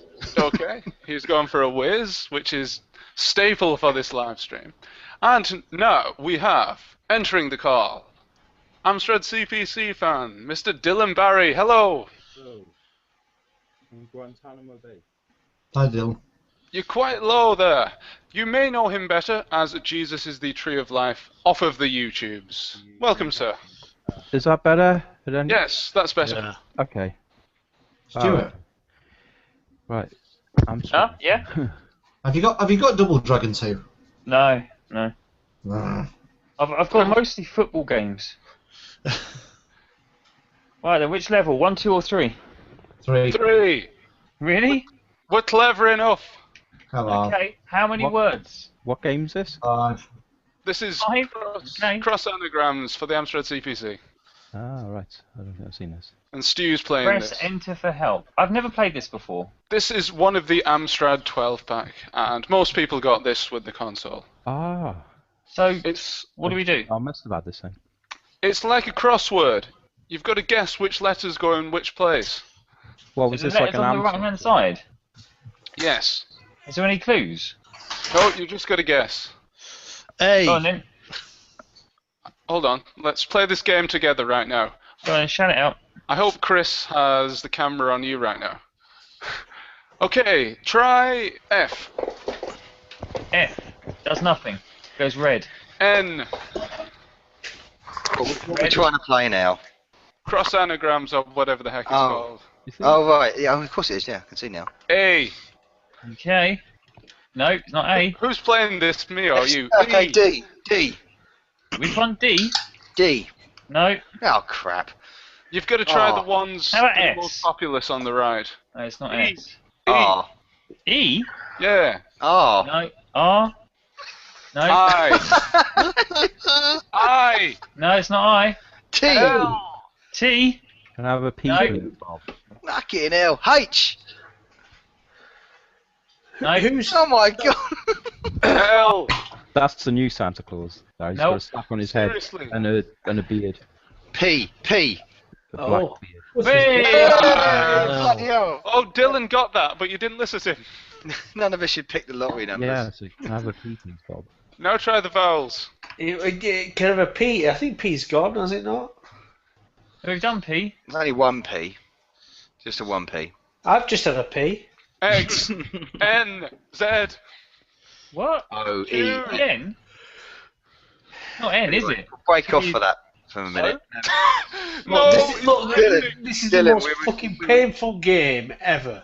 Dylan, we were just talking about our favourite games on the CPC, but I'm just going to go back for a second to welcome you in. And can you give us your experiences with the CPC464 and how you got to love it? Well, it's funny, really. I had this friend, and this is like, it was literally the first games I've ever seen in my life, you know, on the CPC. And I went over to his house, and he had Dizzy, I think, Rockstar My Hamster, which is like, I had to go out as soon as I saw that game, you know, and I saw all the characters, you know, like Wacko Jacko and all that. I had to have that game. Yeah. What else? American Werewolf in London, which was really atmospheric. And the main, the clinch of me was Batman, the isometric game. Yes. So what I'd done, like our usual trick, me and my brother, was that we went out and we bought the games before we had the machine. So I went out and I bought Fantasy World Daisy and Batman. You know, like when they were like $3.99 or something. Was that Batman the Cape Crusader? The isometric one, I'm not sure exactly. The original isometric one, yes. Yeah, and the first Batman game. Yeah, and if we bought the games first, it guaranteed that my parents were going to buy us the machine, you know, because they had to. So that was a clever ploy. It worked, clearly. Yeah, we done it for a load of things. We did. Yeah, so then we got an Amstrad for Christmas and stuff, and yeah. I'm going to think about trying to do that now. I'm going to go out and buy a load of GameCube games. Because they were cassette. Actually, it's probably the first time I ever like cried as well, because I remember I had like a magnet from my karaoke machine, and the speaker had come out, and one day I was messing around, and I put the magnet on the screen, and I was like, oh, look at this, the colours on the screen and that, and like, and I was playing in RK Plus, in International Karate Plus. Good game. Yeah. And then it dawned on me that the colours weren't going to go back. Oh, and, no! like, this cold sweat just came over me, like, you know, that this beloved the tube was up. just like, yeah, it was really bad. That was. Was that the Amstrad green screen as well? No, it was the colour one. It was. No. The CTM 644. Was that one? Yeah. Oh yeah. I'm not It was sure. it was a tough piece of kit, but yeah, Just don't put a magnet electromagnets on the not screen. great. Well, you see, I don't want to trip you up there, Harry, but he was talking about the colours, and then he fucked up the colours, and then you mentioned, was that the green screen? It's kind of like... He's not paying attention. I just don't either. I'm gonna let Harry off there because I'm just assuming he's colourblind. Yanks are colourblind. Did you not know? I didn't. I apologise. I didn't know that. Well, it's a good job, or else that would have been an embarrassing moment, wouldn't it? It's a screenshot of Double Dragon 2. Yes. Oh, the colours. Does look lovely, doesn't it? Yeah, I got it on YouTube now. It looks really. With it, it's like very, very similar to the arcade. Quite smooth. Have you guys actually seen the RoboCop remake that they're making for the Amstrad? I haven't seen the remake. No. RoboCop Prime it's called. It looks incredible. It's all completely, you know, it's made on the Amstrad sort of thing. It looks amazing. Get a It's picture. amazing. It's amazing what they can do now when you see some of these fan-made games. Incredible. They look unbelievable. It just again underlines the point of the graphic power that the CPC had when in the right hands. Because US Gold. Sorry. Not like US Gold. Not like US Gold. No, that's been right. He's got that EA syndrome with. He doesn't like US Gold. Yeah. Thankfully now, John, you'll be glad to know they're out of business now. So. I used to love US Gold games. Some of them. Oh, interesting. For the Commodore 64, but they messed it up for the Amstrad. I think I had the Platinum Pack. I think that was by US Gold, and we had like Strider and Black Tiger. Black Tiger. Oh. What was wrong with Black Tiger and Strider? Nothing. So Yeah. you let's go maybe. I used to love Well, it. the makers, the publishers out there. So. I'm going to have to go, I'm afraid, fellas. Thank you very much, Giles, for coming on, sharing your memories. Well, it's nice to see you all again. All handsome, lovely-looking blokes. And he's right, that RoboCop Prime looks brilliant. So I'll see you soon. Take care, mate. Cheers. Bye-bye. Cheers, Giles. And that was Evo Halo, I everyone. mean, they should still be making games for these things. If they can do stuff like that, it's like, you know. What is that RoboCop? Can somebody show me that picture again, please? Well, this is the question I posed earlier, Dylan. I'm not sure whether you saw it. Was do you think the Amstrad would have had more memorable games on it, and the machine would have been more success if it was released at the same time as the Spectrum and the C64, because it was 2 years behind them? And I think everyone agrees that it probably would have had a better run if that would have been the case. I'm not sure. I don't know really. I think it was just kind of. I mean, the whole factor came with like a monitor and everything. You know, it just wasn't sort of like the portable. Yeah. You know. It was the all-in-one idea. But that was the entire. I mean, it wasn't idea, the same cool thing like, oh, I'm going to go on my mum's telly now with my computer. It was just like you were up in your room, which is good enough for everyone. But I think that was the entire point, wasn't it? So that you wouldn't monopolise the television with it, because that's what Sugar said. I think in statement he said, this is a computer that acts as a standalone computer and not monopolising the television like the other systems could do potentially. So it was one of the selling points for it. Sorry, John. It had, I think my experience, it had to have a monitor because it couldn't handle the TV couldn't handle the colours. Because I had the modulator, it was rubbish. yeah, It was, it was a wavy signal though, wasn't it? It would waver. Horrible. It was horrible, really horrible. Now, of course, you can mod it and just stick a SCART on it on AV. Yeah, there's no problem there, but the aerial was crap. And this was something I was going to come on to, but we're going to go back onto favourite games. So, Harry, favourite game on the Amstrad CPC464? Right, I'm going to throw something in from left field here. It's a tie between two games, and I'm going to go with the more popular one first, and that is Rampage, the arcade conversion. Ooh, Rampage. Rampage, yeah. Yeah, it was a fantastic game. The only problem is, it's really hard to get anywhere. You always get to a certain point and die. You get to about the 4th or 5th level. In the other versions, you can go to like level 100 and odd, because there's a bug in the Amstrad CPC version.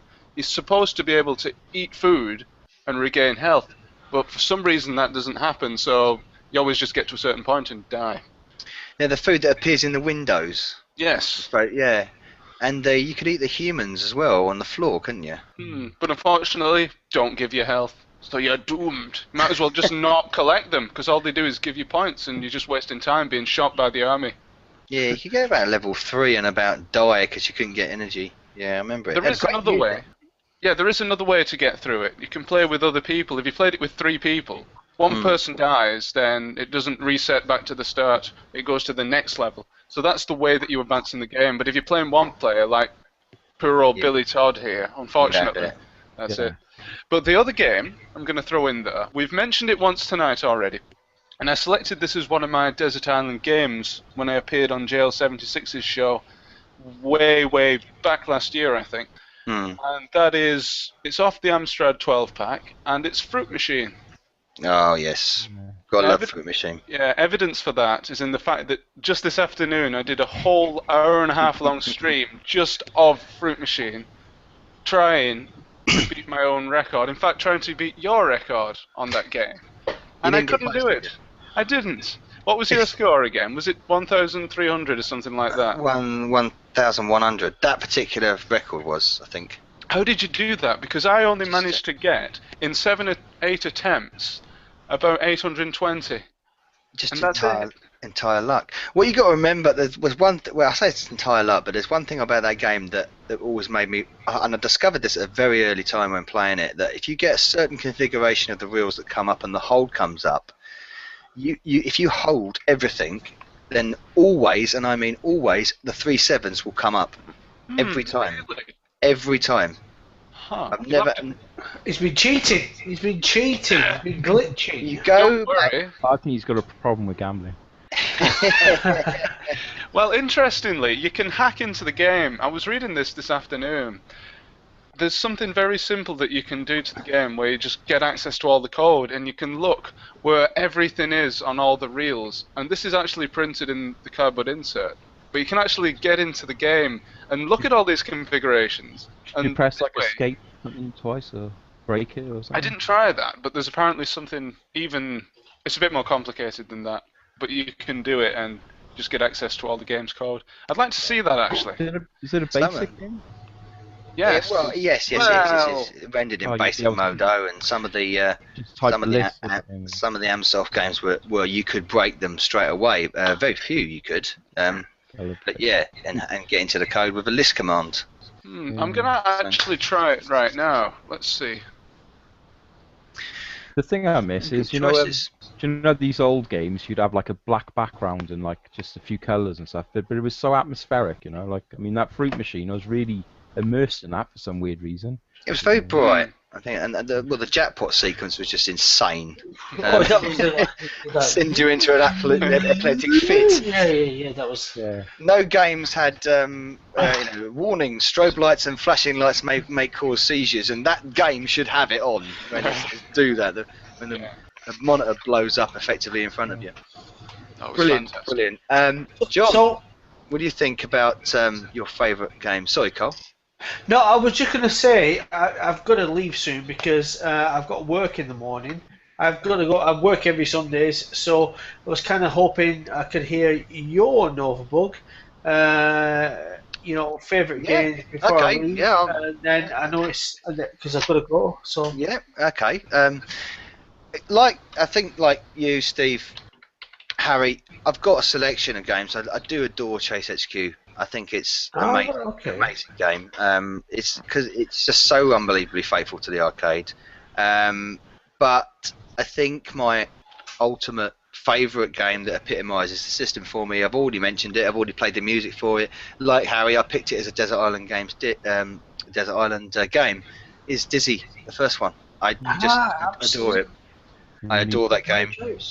It's everything about it I just adore. It's got fantastic music. I think the style of it is awesome. The fact that it started the Dizzy franchise as well. It's ridiculously rock hard, but once you know how to play the game, it's extremely enjoyable, extremely fulfilling. And it came free with a tape, didn't it? An Amstrad Action tape. It wasn't the full game. That was a very, very limited cut down Amstrad Action special edition of it. Yeah, that's right. It's about a third of the size of the full game. They're absolutely great choices. Do you remember Treasure Island Dizzy? Yeah. I think I was one of those few players, or not maybe few, but I always saw some comments in the magazines that they completed the whole game, could do everything except for one bastard fucking coin that was on the cloud. You couldn't complete the game. You couldn't actually complete the game without having all the coins, because if you got all the but there was one on the fucking cloud somewhere. There were clouds behind. Wasn't there something behind a tree that you couldn't see at all? They're behind bushes, trees, barriers, and clouds everywhere. Yeah. That was just. But do you know what? That's my favourite one, Treasure Island Dizzy. I love it. I do love. I mean, most of the Dizzy, especially the first four. The first four I really have a lot of fond memories. Treasure Island Dizzy. My second two, my first, well, obviously my favourite overall game is Dizzy 1, but one of my also big hits is what Dylan has already mentioned, which is Fantasy World Dizzy. I love Fantasy World Dizzy. I thought the music on it was just... That came out of the consoles, didn't it? Like Mega Drive and Did it come out on Mega Drive? No, that was well similar. The last game. Fantastic! It was fantastic. Yeah, that was fantastic. Yeah. Sometimes known as sometimes known as the Fantastic Adventures of Dizzy. Is the 8th? It's technically the 8th instalment of the game, but not. No, it's not Fantasy World Dizzy. But Fantasy World Dizzy was one on the Amstrad. I loved it. I played that endlessly before I had to complete it. And I actually completed that one before Treasure Island and the first game. Ah, right, okay. So, but all the Dizzy, I just have a very, very strong affinity with all the Dizzy games. I love them. Yeah, I'm exactly the same. And the spin-offs, but I kind of like, even though that I know the spin-offs are kind of like weak, just because they've got Dizzy in there, it's kind of like brilliant. Fast food. Quick stacks, yeah. Fast food, so... absolutely brilliant. Listen, I've got to go, guys, because like I say, I've got to go to work in the morning. So thanks for having me on. Thank you very much, Cole. It's been brilliant. Really Thank you. It's been emotional. It's been emotional. It's been emotional indeed. Thank you very much, and I'll bid you good night. You're welcome, Carl. Cheers, mate. Of what? Bye now. It's all about the pygmy horse, isn't it? There it is, Treasure Island Dizzy. There. That I do believe that might be a Spectrum screenshot, though. Oh, sorry. Come on, that is not good enough. I might kick from the stream now. I can always tell because Dizzy is not coloured correctly. Green highlights or like around. He has green highlights and he has red boxing gloves. Yeah. I will rectify this problem. The Spectrum version didn't render it properly. So, John, favourite game on the CPC? What was it, mate? I would say the first proper game I brought was Ghostbusters, and I really did enjoy that game. It did go on a bit, but I did enjoy, getting more money, getting a better account. God knows how long I played that game. It was a good game. I don't know if it was my favourite game. I'd say maybe Afterburner on the Amstrad. What else did I? A lot of Codemasters games I enjoyed. Yeah, BMX Simulator, was that one of yours? I think it was Grand Prix Simulator. I know the graphics weren't much, but the amount of times I used to play that game with my mate just was brilliant. Excellent choices. Excellent. Stu, there he goes, loading Gauntlet up. Hey, look at that. Oh, it's a great game. Wow. There we go. I used to love that in loading screen. Fantastic. And a decent US gold game. There you go, John. Yeah, for once. That's actually the menu. I've just selected my character. Oh yeah, you move the cursor around. That's it. You move the cursor around and you select who you want, isn't it? Yeah. Did anyone ever get the Lost Level? What's it called? The Dungeons one extension pack. I had the second game, but I didn't think I had that DLC in those days. Yeah, early version of DLC. Yes. Yeah, the Deeper Dungeons. The add-on. Oh, the Deeper Dungeons. Yes. Just noticed that sounds. But the season pass. Go on, Harry. Thor doesn't have any nipples. No. I've always wondered what Questor is doing as well. He seems to be holding that like a very long cigarette. He's playing snooker. Yeah. Jazz fire. Stu, so what were your favourite games on the system?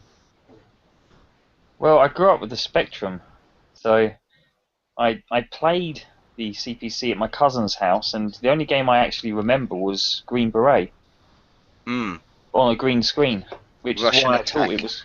This is the reason I thought it was called Green Beret, because it was on a green screen. I didn't realise that it was only green. I was saying, which button do you press to get the colours to come on?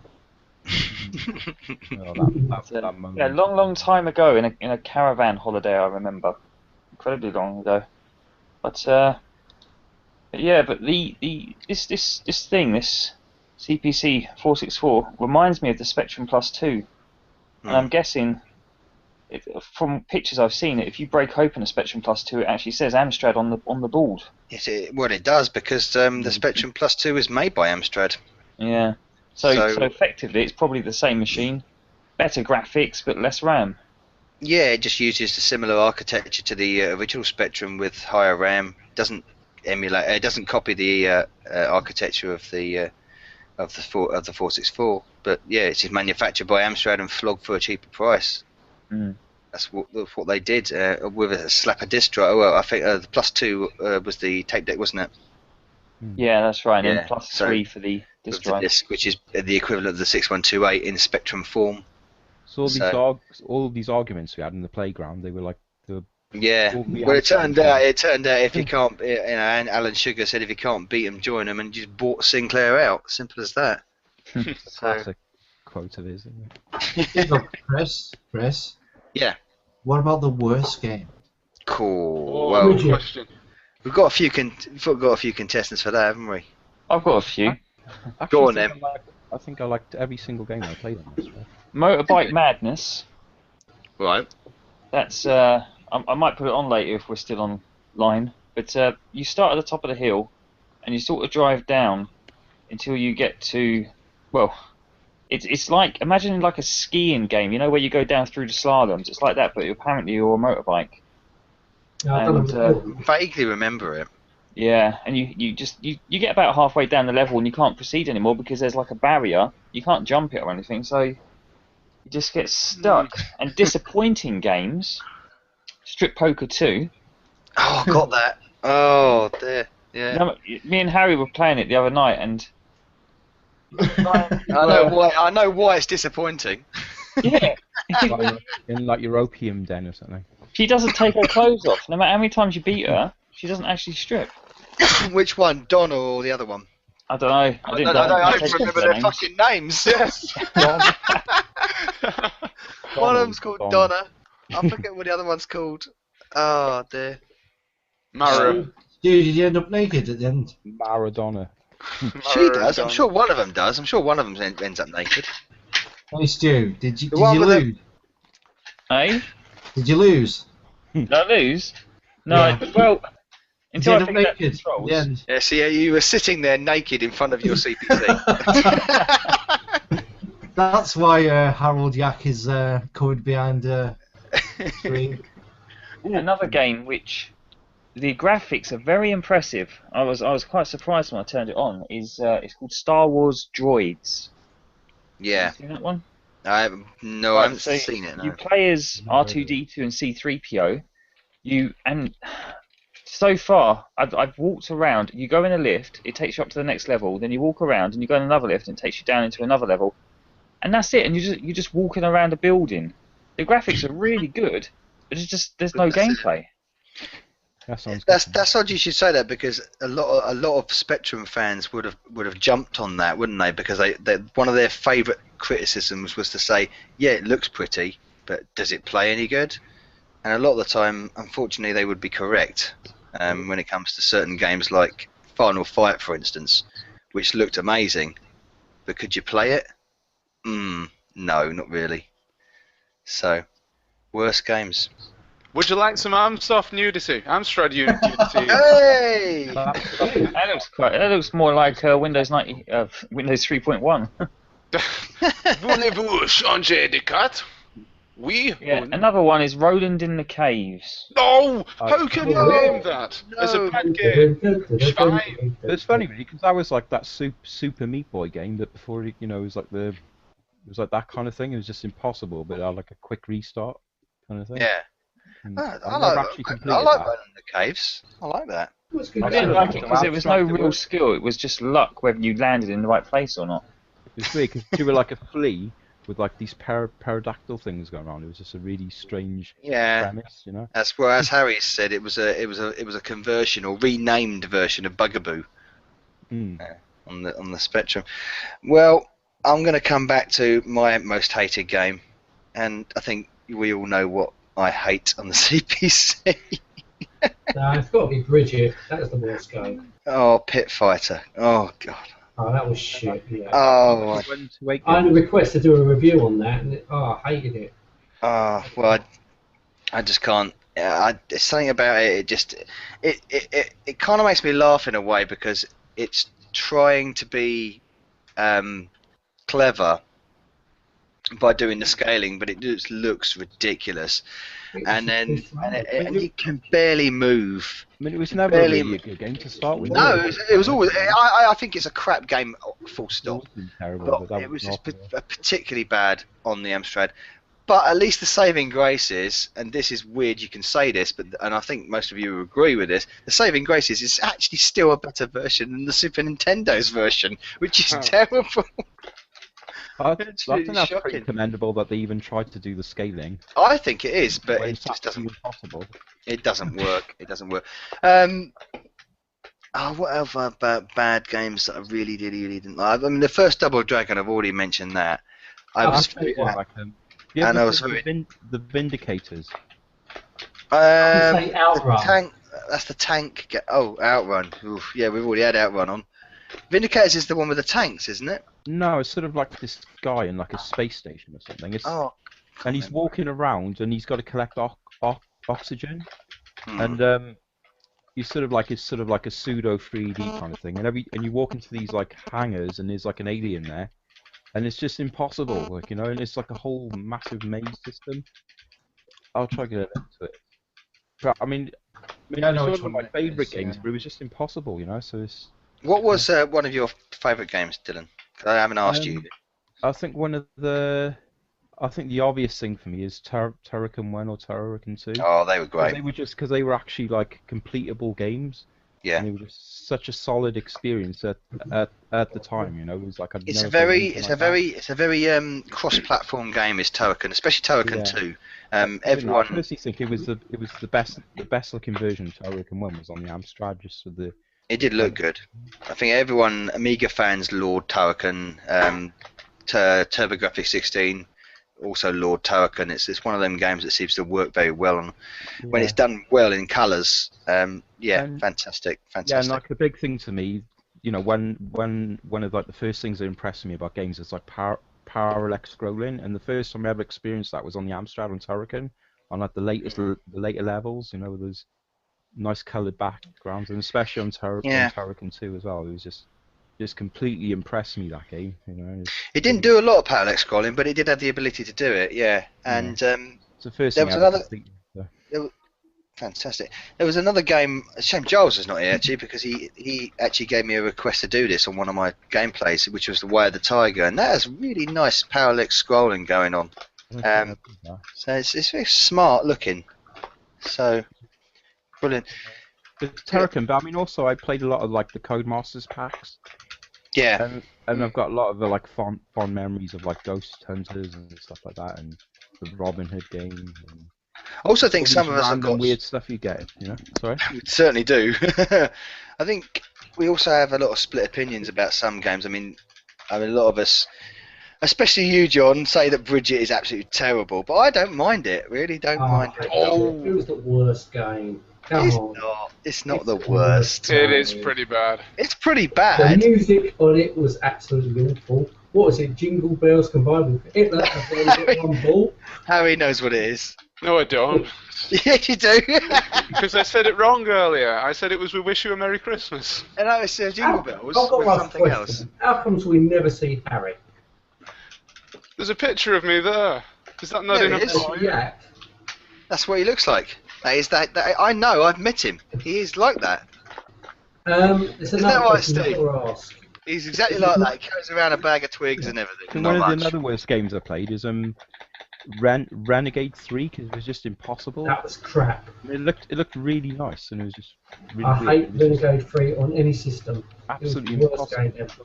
Too hard. Yeah. I like Bombjack. Bombjack was one of my favourites. Great game. On, I liked. Really one and 2, even though 2 is vastly different to 1. I like them both. I liked the first one. That was a very good game. Very addictive. We haven't mentioned the Freescape games, which were very early 3D. What did everyone make of that? I mean, Total Eclipse, for instance, Driller, Hard Driving. Oh, yes. Right. I think at the time they were pretty amazing. They were very ambitious, weren't they? But there was actually another game which you'll know that's a lot smoother than those games. I don't know what it's called. I think it's a Freescape game. It's sort of like a cyberpunk kind of game. Right. What was that? What was it called? Tabletop. There was No, a space game. I can't remember what it was called. it's really well known. There's runs Really? amazing, like Sentinel or something like that. I don't think it was Sentinel. Sentinel. It was something like that. I remember getting Total Eclipse, and I found it very difficult to play them games. Yeah. It was impressive. It was impressive because it did put you in an environment, that 3D environment, and it was interesting. But it was just so difficult to move around, I thought, and it had a lot going on for the system to handle. But you know, hats off, they tried this kind of stuff, and now we got things like Wolfenstein 3D. So there you go, early FPSs. Now what's that there? That's similar. Yeah. That is Driller. That's Driller. Yeah, that's it. Yeah. Chris, can we go to the comments at this moment? Yes, of course. Yeah. I'll tell you what we're going to do. Yeah, let's do some comments, and then we'll think about wrapping this up, I think. Okay. Yeah. Okay. Colo CPC says the worst multiloader, I think, was in Dragons of Flame, as it was actually loads of pictures of each hero, all 10 of them, before loading the actual game. Oh, for fuck's sake! You could have drawn your head in, wouldn't it? Sounds like Gauntlet earlier. Psycho Stalker says, where do I go on eBay to try and buy another Amstrad CPC? Everywhere. On eBay, I think. Yeah. What do you mean, where do I go on eBay? Exactly. I don't get what that means. On eBay, yeah. That's sort of like a Gumtree wall, that question. On eBay. Psycho Stalker, once you've owned the Amstrad CPC, which I have, you will always cherish it. Damn right. There you go. Yeah. It's one of them machines. It's really bad for me because my parents actually sold mine to buy food. It was like really heartbreaking. Oh dear. Food? Or drugs or something. I don't know, because it was the 90s, you know, when when you kind of like a bit dodgy. Food wasn't available, apparently. Sold it for a Blur CD. Now, comments, yes. Yeah, Castado says, about the nostalgia. Unfortunately, due to technical limitations of systems like the Amstrad and Spectrum, many of the games haven't aged gracefully at all. Even well-programmed games suffer greatly from the limited speed and graphic capabilities. It makes people appreciate them now, but it's a pretty difficult task. You see, that argument about the games aging is one thing I've never really got on board with, because you can only really develop what you've got at the time. You can't, you know, technology will progress. It's a natural thing, and so this thing about, oh, this hasn't aged well or whatever, I don't think it applies to video games. Maybe it applies to films, because films is generally the same medium when you're not chucking in shitloads of CGI. But with video games, technology fundamentally changes what you can achieve in the game and what you exactly. So I don't ever have the argument of the game hasn't aged well. Well, I've got a question. Will people?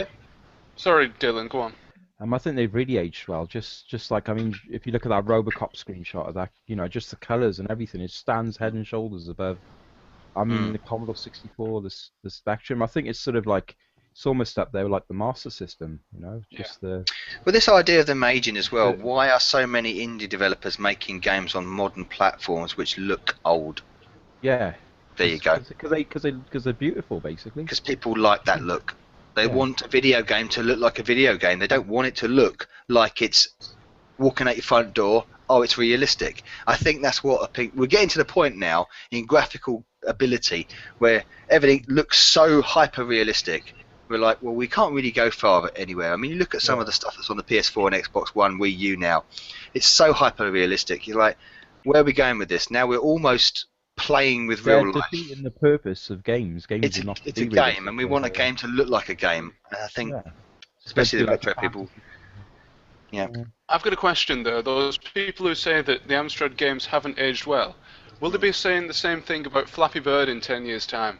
Well, yeah, exactly. I mean, like 10 minutes or one of the most overrated fucking games that pisses me off, Angry Birds. What? Big deal. Angry Birds. Don't get it. Don't get Angry Birds at all. It's amazing how bad it is and how it like one at a time. the internet, you know? Sorry, Dylan? No, I was saying the thing I like about that game, that Flappy Bird thing, is it's terrible, but like it broke the internet, and it was like it just makes me laugh because it makes you, it shows me that there's like this sort of like a video game crash coming at the moment. I mean, when that game can become so big, it just shows there's a serious. But it's all a result of casual gaming, though, isn't it?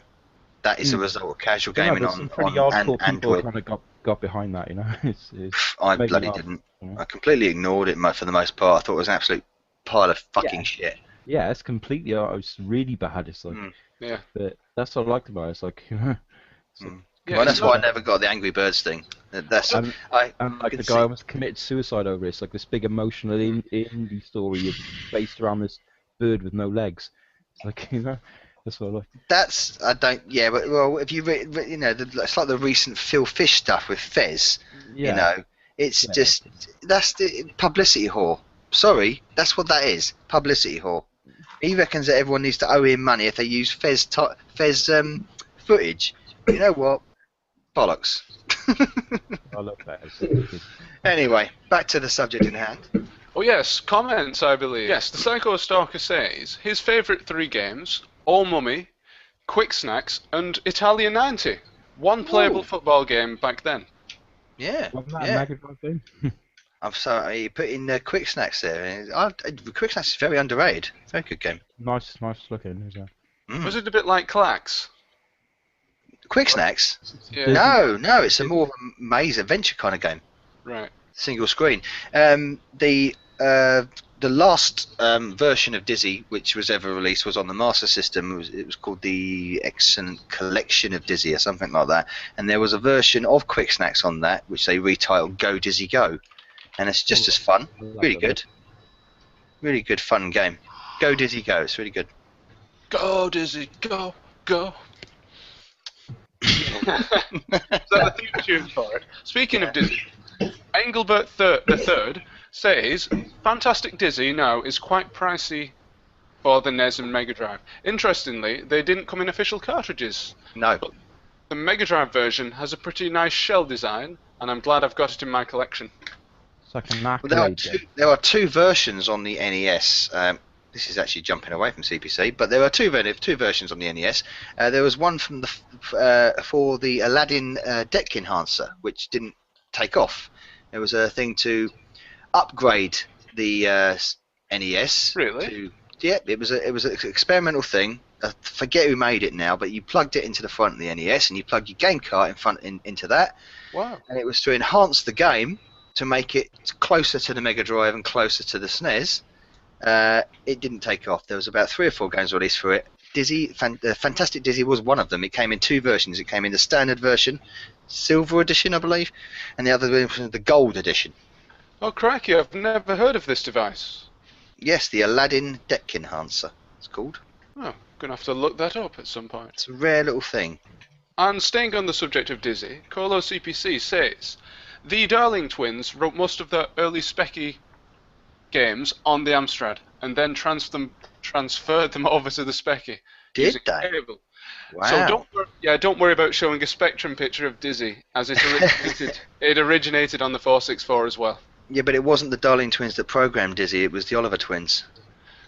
Whoops. Sorry, Colo, we didn't mean to correct you or anything. Yeah. And they did program on the Spectrum first. So, oh dear. It's a common thing. The Oliver twins work with Codemasters, and Codemasters are the Darling brothers. So that's where the confusion happens. Someone said to me the other day, what is the picture that in Burning Rubber, when you drive along the street, there's a picture of 2 faces, and everyone says, what is that picture? Why is there two faces of 2 pictures? And I tell you, that is a picture of the Darling brothers, because they helped develop Burning Rubber, but they're not credited as the Codemasters. There you go. I know this shit facts. At least they got the face in the game. Yeah, it is a little fun aside. Yeah. Right. Jail76 Gaming says, wow, is this still going? Oh, bastard. Yeah, 30 years, still going. Yeah, we can talk CPC all night, but he'd be glad to know that I've got to turn in soon, so. Yeah, okay. Well, we'll wrap up these comments so we can do that. Colo CPC. There were 2 versions of Double Dragon 1 and 2, and the good version was truly epic. I didn't know there was 2 versions of Double Dragon 2. Steve? No. Oh. No, just the one. Just the one, I think. I thought there was only one. Yeah. I think I've heard of this. There was 2 versions of Double Dragon. I know that. Yeah, there was, yeah. In the normal one. One was good and one was bad. Yeah. Simple as that. Good. One was bad and one weren't that good. I have to look. I have to look that up, Colo. I played them both, reviewed them both. Didn't think much of them. What do you think of Double Dragon 2, John? Never played it. Right. Fair enough. I only played the first 2 because it was a request. That's the only time I played it. We're making you play these bad games for the internet. Oh my God, he's got Samantha Fox strip poker up. What? It's pixelated. Come on, Yak. What's your 2 worst games? Oh yeah. Yeah, he hasn't said that. I'm gonna have to put Bridget in there. Yeah. Ow. I've played a lot of terrible type-ins, but I guess they don't count. Bridget we have to play. It's painful. I think most type-ins are better than Bridget. No, it's nothing worse than Bridget. I played. No, I've never played a type in that's worse than Bridget. I like Bridget. It's No. nice. I do. I hate it. What, is Bridget's a character in Sam Fox Strip Poker, is she? It's, One of the It's girls. like a shit version of Lemmings. It's a shit version of Lemmings. what is? And Lemmings is a good game. Bridget. How is it nothing? How is it like Lemmings? I don't know. How's it like- It's got people walking off Close cliffs. the bridge, you know. I know Lemmings was a good game. I had that for my Amiga, but Bridget was absolutely shit. Actually, it's a good point you bring up, actually, because the CPC version of Lemmings is actually rather epic. I've never played the CPC version. I've heard so very good. There's, Zypho, he done a review on it. Yeah. I thought, wow, that looks pretty decent for the I was trying to get Zypho on tonight, unfortunately. Yeah. He couldn't quite make it, but he did send me a message to say that he did want to come on. So hopefully we'll speak to Zypho. Yeah, sometime. we should make some time for him to come on one time. We'll do an interview with him or something. Yeah, good Yeah, to speak to Zypho. Plenty of time for more Amstrad CPC streams. You know, he was the first person I ever subscribed to on YouTube. Was he? He's one of my. Well, I've got a video actually going to upcoming soon about. It's going to be a waffle about YouTube inspirations, and Zypho features. Oh. So I might do one of those. Maybe. Probably not. you won't. And to wrap up the comments, Long Boys Post 1975. Hello. Mr. Spectrum. Yeah, he says, always jealous of Renegade as a kid, but I'll deny it if you tell anybody. Thanks for that. Renegade, Target Renegade and the Spectrum was one of the best games for the system, wasn't it? Amstrad was still. good. Yeah. Yes. Oh, I was trying to get Bridget working, but unfortunately my emulator's No, not. no, having no, it. don't get I was going to Bridget treat working. you I to could- an outro of Bridget. I've only got one ball. Shall we just try something before we leave here? We'll try and play a game together. Don't worry, it's a text adventure game. Go on then. Sounds Right, good. here we Sounds go. good. Here you go, Chris. Chris, where's my bad game? Go on. Yes, go for it. Right. I'm going to mention this now. I dare any of you to review it. It's not on YouTube. Oh. He Basically, does this a lot. I played it on the Commodore 64 at a friend's house, and I was blown away by the graphics and the game. I'll bet you were. Yeah. And I looked on Computer Video Games magazine. I was reading the review of the Commodore 64 version. It was excellent. It is the worst game on the Amstrad. It was the biggest disappointment for me. No. It's Alien Syndrome on the Amstrad. Syndrome. Yeah, Alien Syndrome. Sega. I've heard of it. Oh, I have heard of it. Yeah. Yeah, Alien Syndrome. I dare you, any of you, review it. It's I'll awful. review it. I will. Yeah, I'll give it a go. I think me and John will both give it a go. Yeah. I'll give it a go. You give it a go. We see who does it. If you watch tomorrow, everybody will upload a video of this Alien Syndrome. Oh, it's awful. You know what I'll say? It's a load of fucking shit. Right, we're going to give you a blast of this. Oh, no. Before we go into Harry's...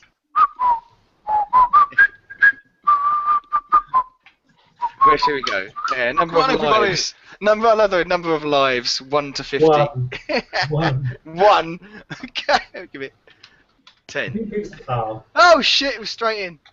Oh, we can't hear the audio. That's good. No, I've got to turn that off. Jeez, we're suckers for punishment playing this game again and again and again on these streams. Why do I always end up playing this game? You see that? That's the shit effects. Maybe it isn't so bad. It's streaming so slow. This isn't. It actually goes a lot faster than this. Believe it or not, people. Really? It's slow. Perhaps it's easy. Oh, I've already lost him. Shit. Who's playing it? Come on. Haven't you seen my gameplay on it, John? Yeah. How he comments. Oh, he. I think we all done a version of this. Work. I think mine was the most controversial though.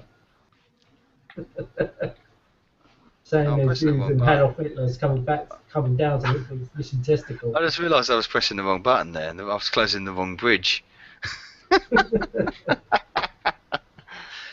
These guys, you see, they're all on their way home from the piss house, and they can't work out when a bridge is fucking open or closed, and that's what you've got to take them. When they're pink arms. Pink arms. Look at their pink arms! Look at the pink arms! We've got Minecraft. Oh, I can't get past this third bridge, bollocks. We've got Minecraft heads. Turn it off now, fuck it. We'll go for your text adventure. Alright, just to wrap us up, I thought this might be fun. We could play this together. You can tell me what to type in. Here we go. This is a game called Boredom by Simon Avery, and it's filled with spelling errors, etc. Right, you are Baz, a rather disappointing example of British... Disappointing? Yes, spelled incorrectly. You live in a small town which scores a massive -1 on a popular nightlife. To escape this boredom, you decide to go and find heaven. The only problem is, you have led a far from angelic lifestyle, so you can't get there by the normal and acceptable route, i.e. dying. Good luck, Baz. You're gonna need it. Oh yeah, don't play this game if easily offended. Thank you. It's got one of them, it's got one of them disclaimers that John puts on all his videos. Brilliant. Right, we've got a wall of text. Yeah, we're swearing. A wall of text. Do you want me to read it? You're in a bedroom, looking around. You take it all in, the little features that make it entirely yours. The numerous cutouts for magazines sellotaped to the walls and pinned to the back of the door is a picture of Maggie Thatcher. The picture is punctured by many small holes from darts that you throw from bed. It must be Rick's, R.I.P. Rick Mile. It's Rick's bedroom. You have failed to score when you have come home from the pub alone. The rest of your grubby flat lies east. East, the whole thing does. A bed and wardrobe are your only furniture here, except for a large mirror screwed to the ceiling above your bed. What now? Look at the mirror. Okay. Oh. No, it didn't work. I can't, silly. Open wardrobe. Okay, he's opened the wardrobe. Okay, tell me what? Tell me what? Come out of the wardrobe. Look, wardrobe. I've typed in what, and he says A. Sorry, you only an Amstrad, you know. With these big words, I'm only an Amstrad, you know. Pause for massive complaints. Oh, go east. Do you want to look in the wardrobe? If I type look, I'll show you what happens if I type look. It takes us to just look. Go east. Just type east, don't type go. What do you mean I can't, silly? East, yeah. Just type east. Yeah.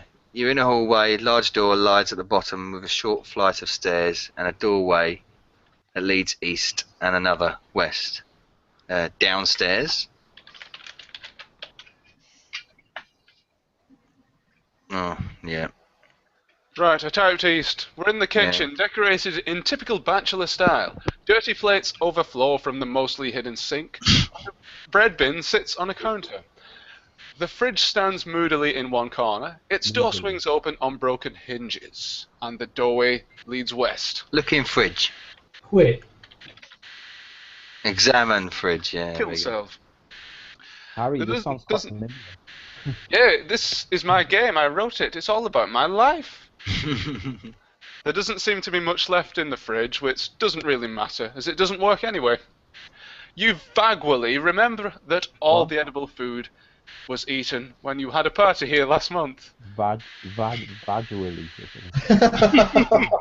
Yeah, vaguely, yeah. Oh my. You found something, aren't you clever? Hey? Examine something, look at something. Right, What? I can also see some cheese. Some cheese. Eat cheese. Oh, you can't. You got a mouth, any? Right, there we go. Oh, right, there we go. You got to save that first. Oh, hang on a minute. It's killed him. Oh, Yes! That's pretty impressive. It's the gone then. cheese has killed him. You lose half of your remaining teeth. Must have gone off. Serum Oh. paper potatoes, you fall to the floor and die. Oh, lovely. It took 14 turns to die. Isn't that the idea of the game, though, to die? The funny thing Well, is, I have to do a review on that. the person who made this has probably lived in that nightmare now, you know? Oh, my This is word. probably it. Oh, dear. This probably is life. If you want to download the game, it's called Boredom by Simon Avery. I'll have a check on that. Is it on the CPC I game can't- resource? I can't remember where I got it. That. Oh, look on the games resource. It's normally really- there. Is it I like just- a new game or something? It may be on the same place that I downloaded the Can I Cheat Death game. No, actually, no. This was... Yeah, it is. This is a public domain game, I believe. Don't know when the games resource was last updated. Anyway, it's years old. So anyway, I think it's time to bid a farewell tonight. Is that game called Boredom? It's called Boredom, yes. Bloody hell, I've got it. Find it, John. Give it a review. I've got it. Do you guys remember that Cluedo game? I think that came with the Amstrad pack. Possibly. Cluedo? Yeah, I think the Cycle Stalker named that as one of his favourite games. That was really immersive. I remember. Get him on here. Right. Left. I will just end this then. I think now. Yeah. I think it's a good idea. Said a fantastic 30 years of Amstrad CPC464 love, and Yes. I'm going to say a big thank you to all my guests that have come on tonight. Carl Woodland, 37 earlier on, Giles Evo Haler, thank you guys for coming on. Steve, brilliant. Stu, brilliant. John, lovely to see you and speak to you. Of Good. course. Good. Great. It's great to see you It's all. fantastic, mate. Dylan, thank you very much for your Yeah, it's been really good. When are we doing the Spectrum one? Oh, You're banned. And a big thank you to my co-host Harry Yack. Thank you very much. Couldn't have done without you. Thank you very much. Thank you. I think you need to thank the blue and yellow Amstrad screen as well. Oh yes, yes. Yeah. Happy birthday, Amstrad. I said a big happy birthday, Amstrad, and a big thank you to Lord Sugar, of course. We're forgetting him. Lord. Okay. Thank you to everyone who's bothered to tune in and watch this. I hope we've done something for your evening. Something If like we that. ain't tough shit. Yeah, because we've had fun. So And he's to the 40th. happy birthday, Amstrad. Yes, another 10 years, and who knows? Another We'll 30 be- years. Can I ask a question? Will we be here 30 years from now? So I would hope so. I'd only be 67, so I hope I'll still be alive. Well, I'll be 70. I remember when I was a kid, we used to play these things called video games. And it was called a CPC. Yes. And it still works. Yeah, I don't think it'll work then. I tell you what, it'll probably be. will. I don't use it. You know what? I bet it will work. I bet it will work. Actually, it'll probably work more than say if you bought an Xbox One now. I bet you it probably would. And on that note, happy birthday, Amstrad CPC464, and good night, everyone. Happy birthday, Amstrad CPC. Good night. Bye-bye.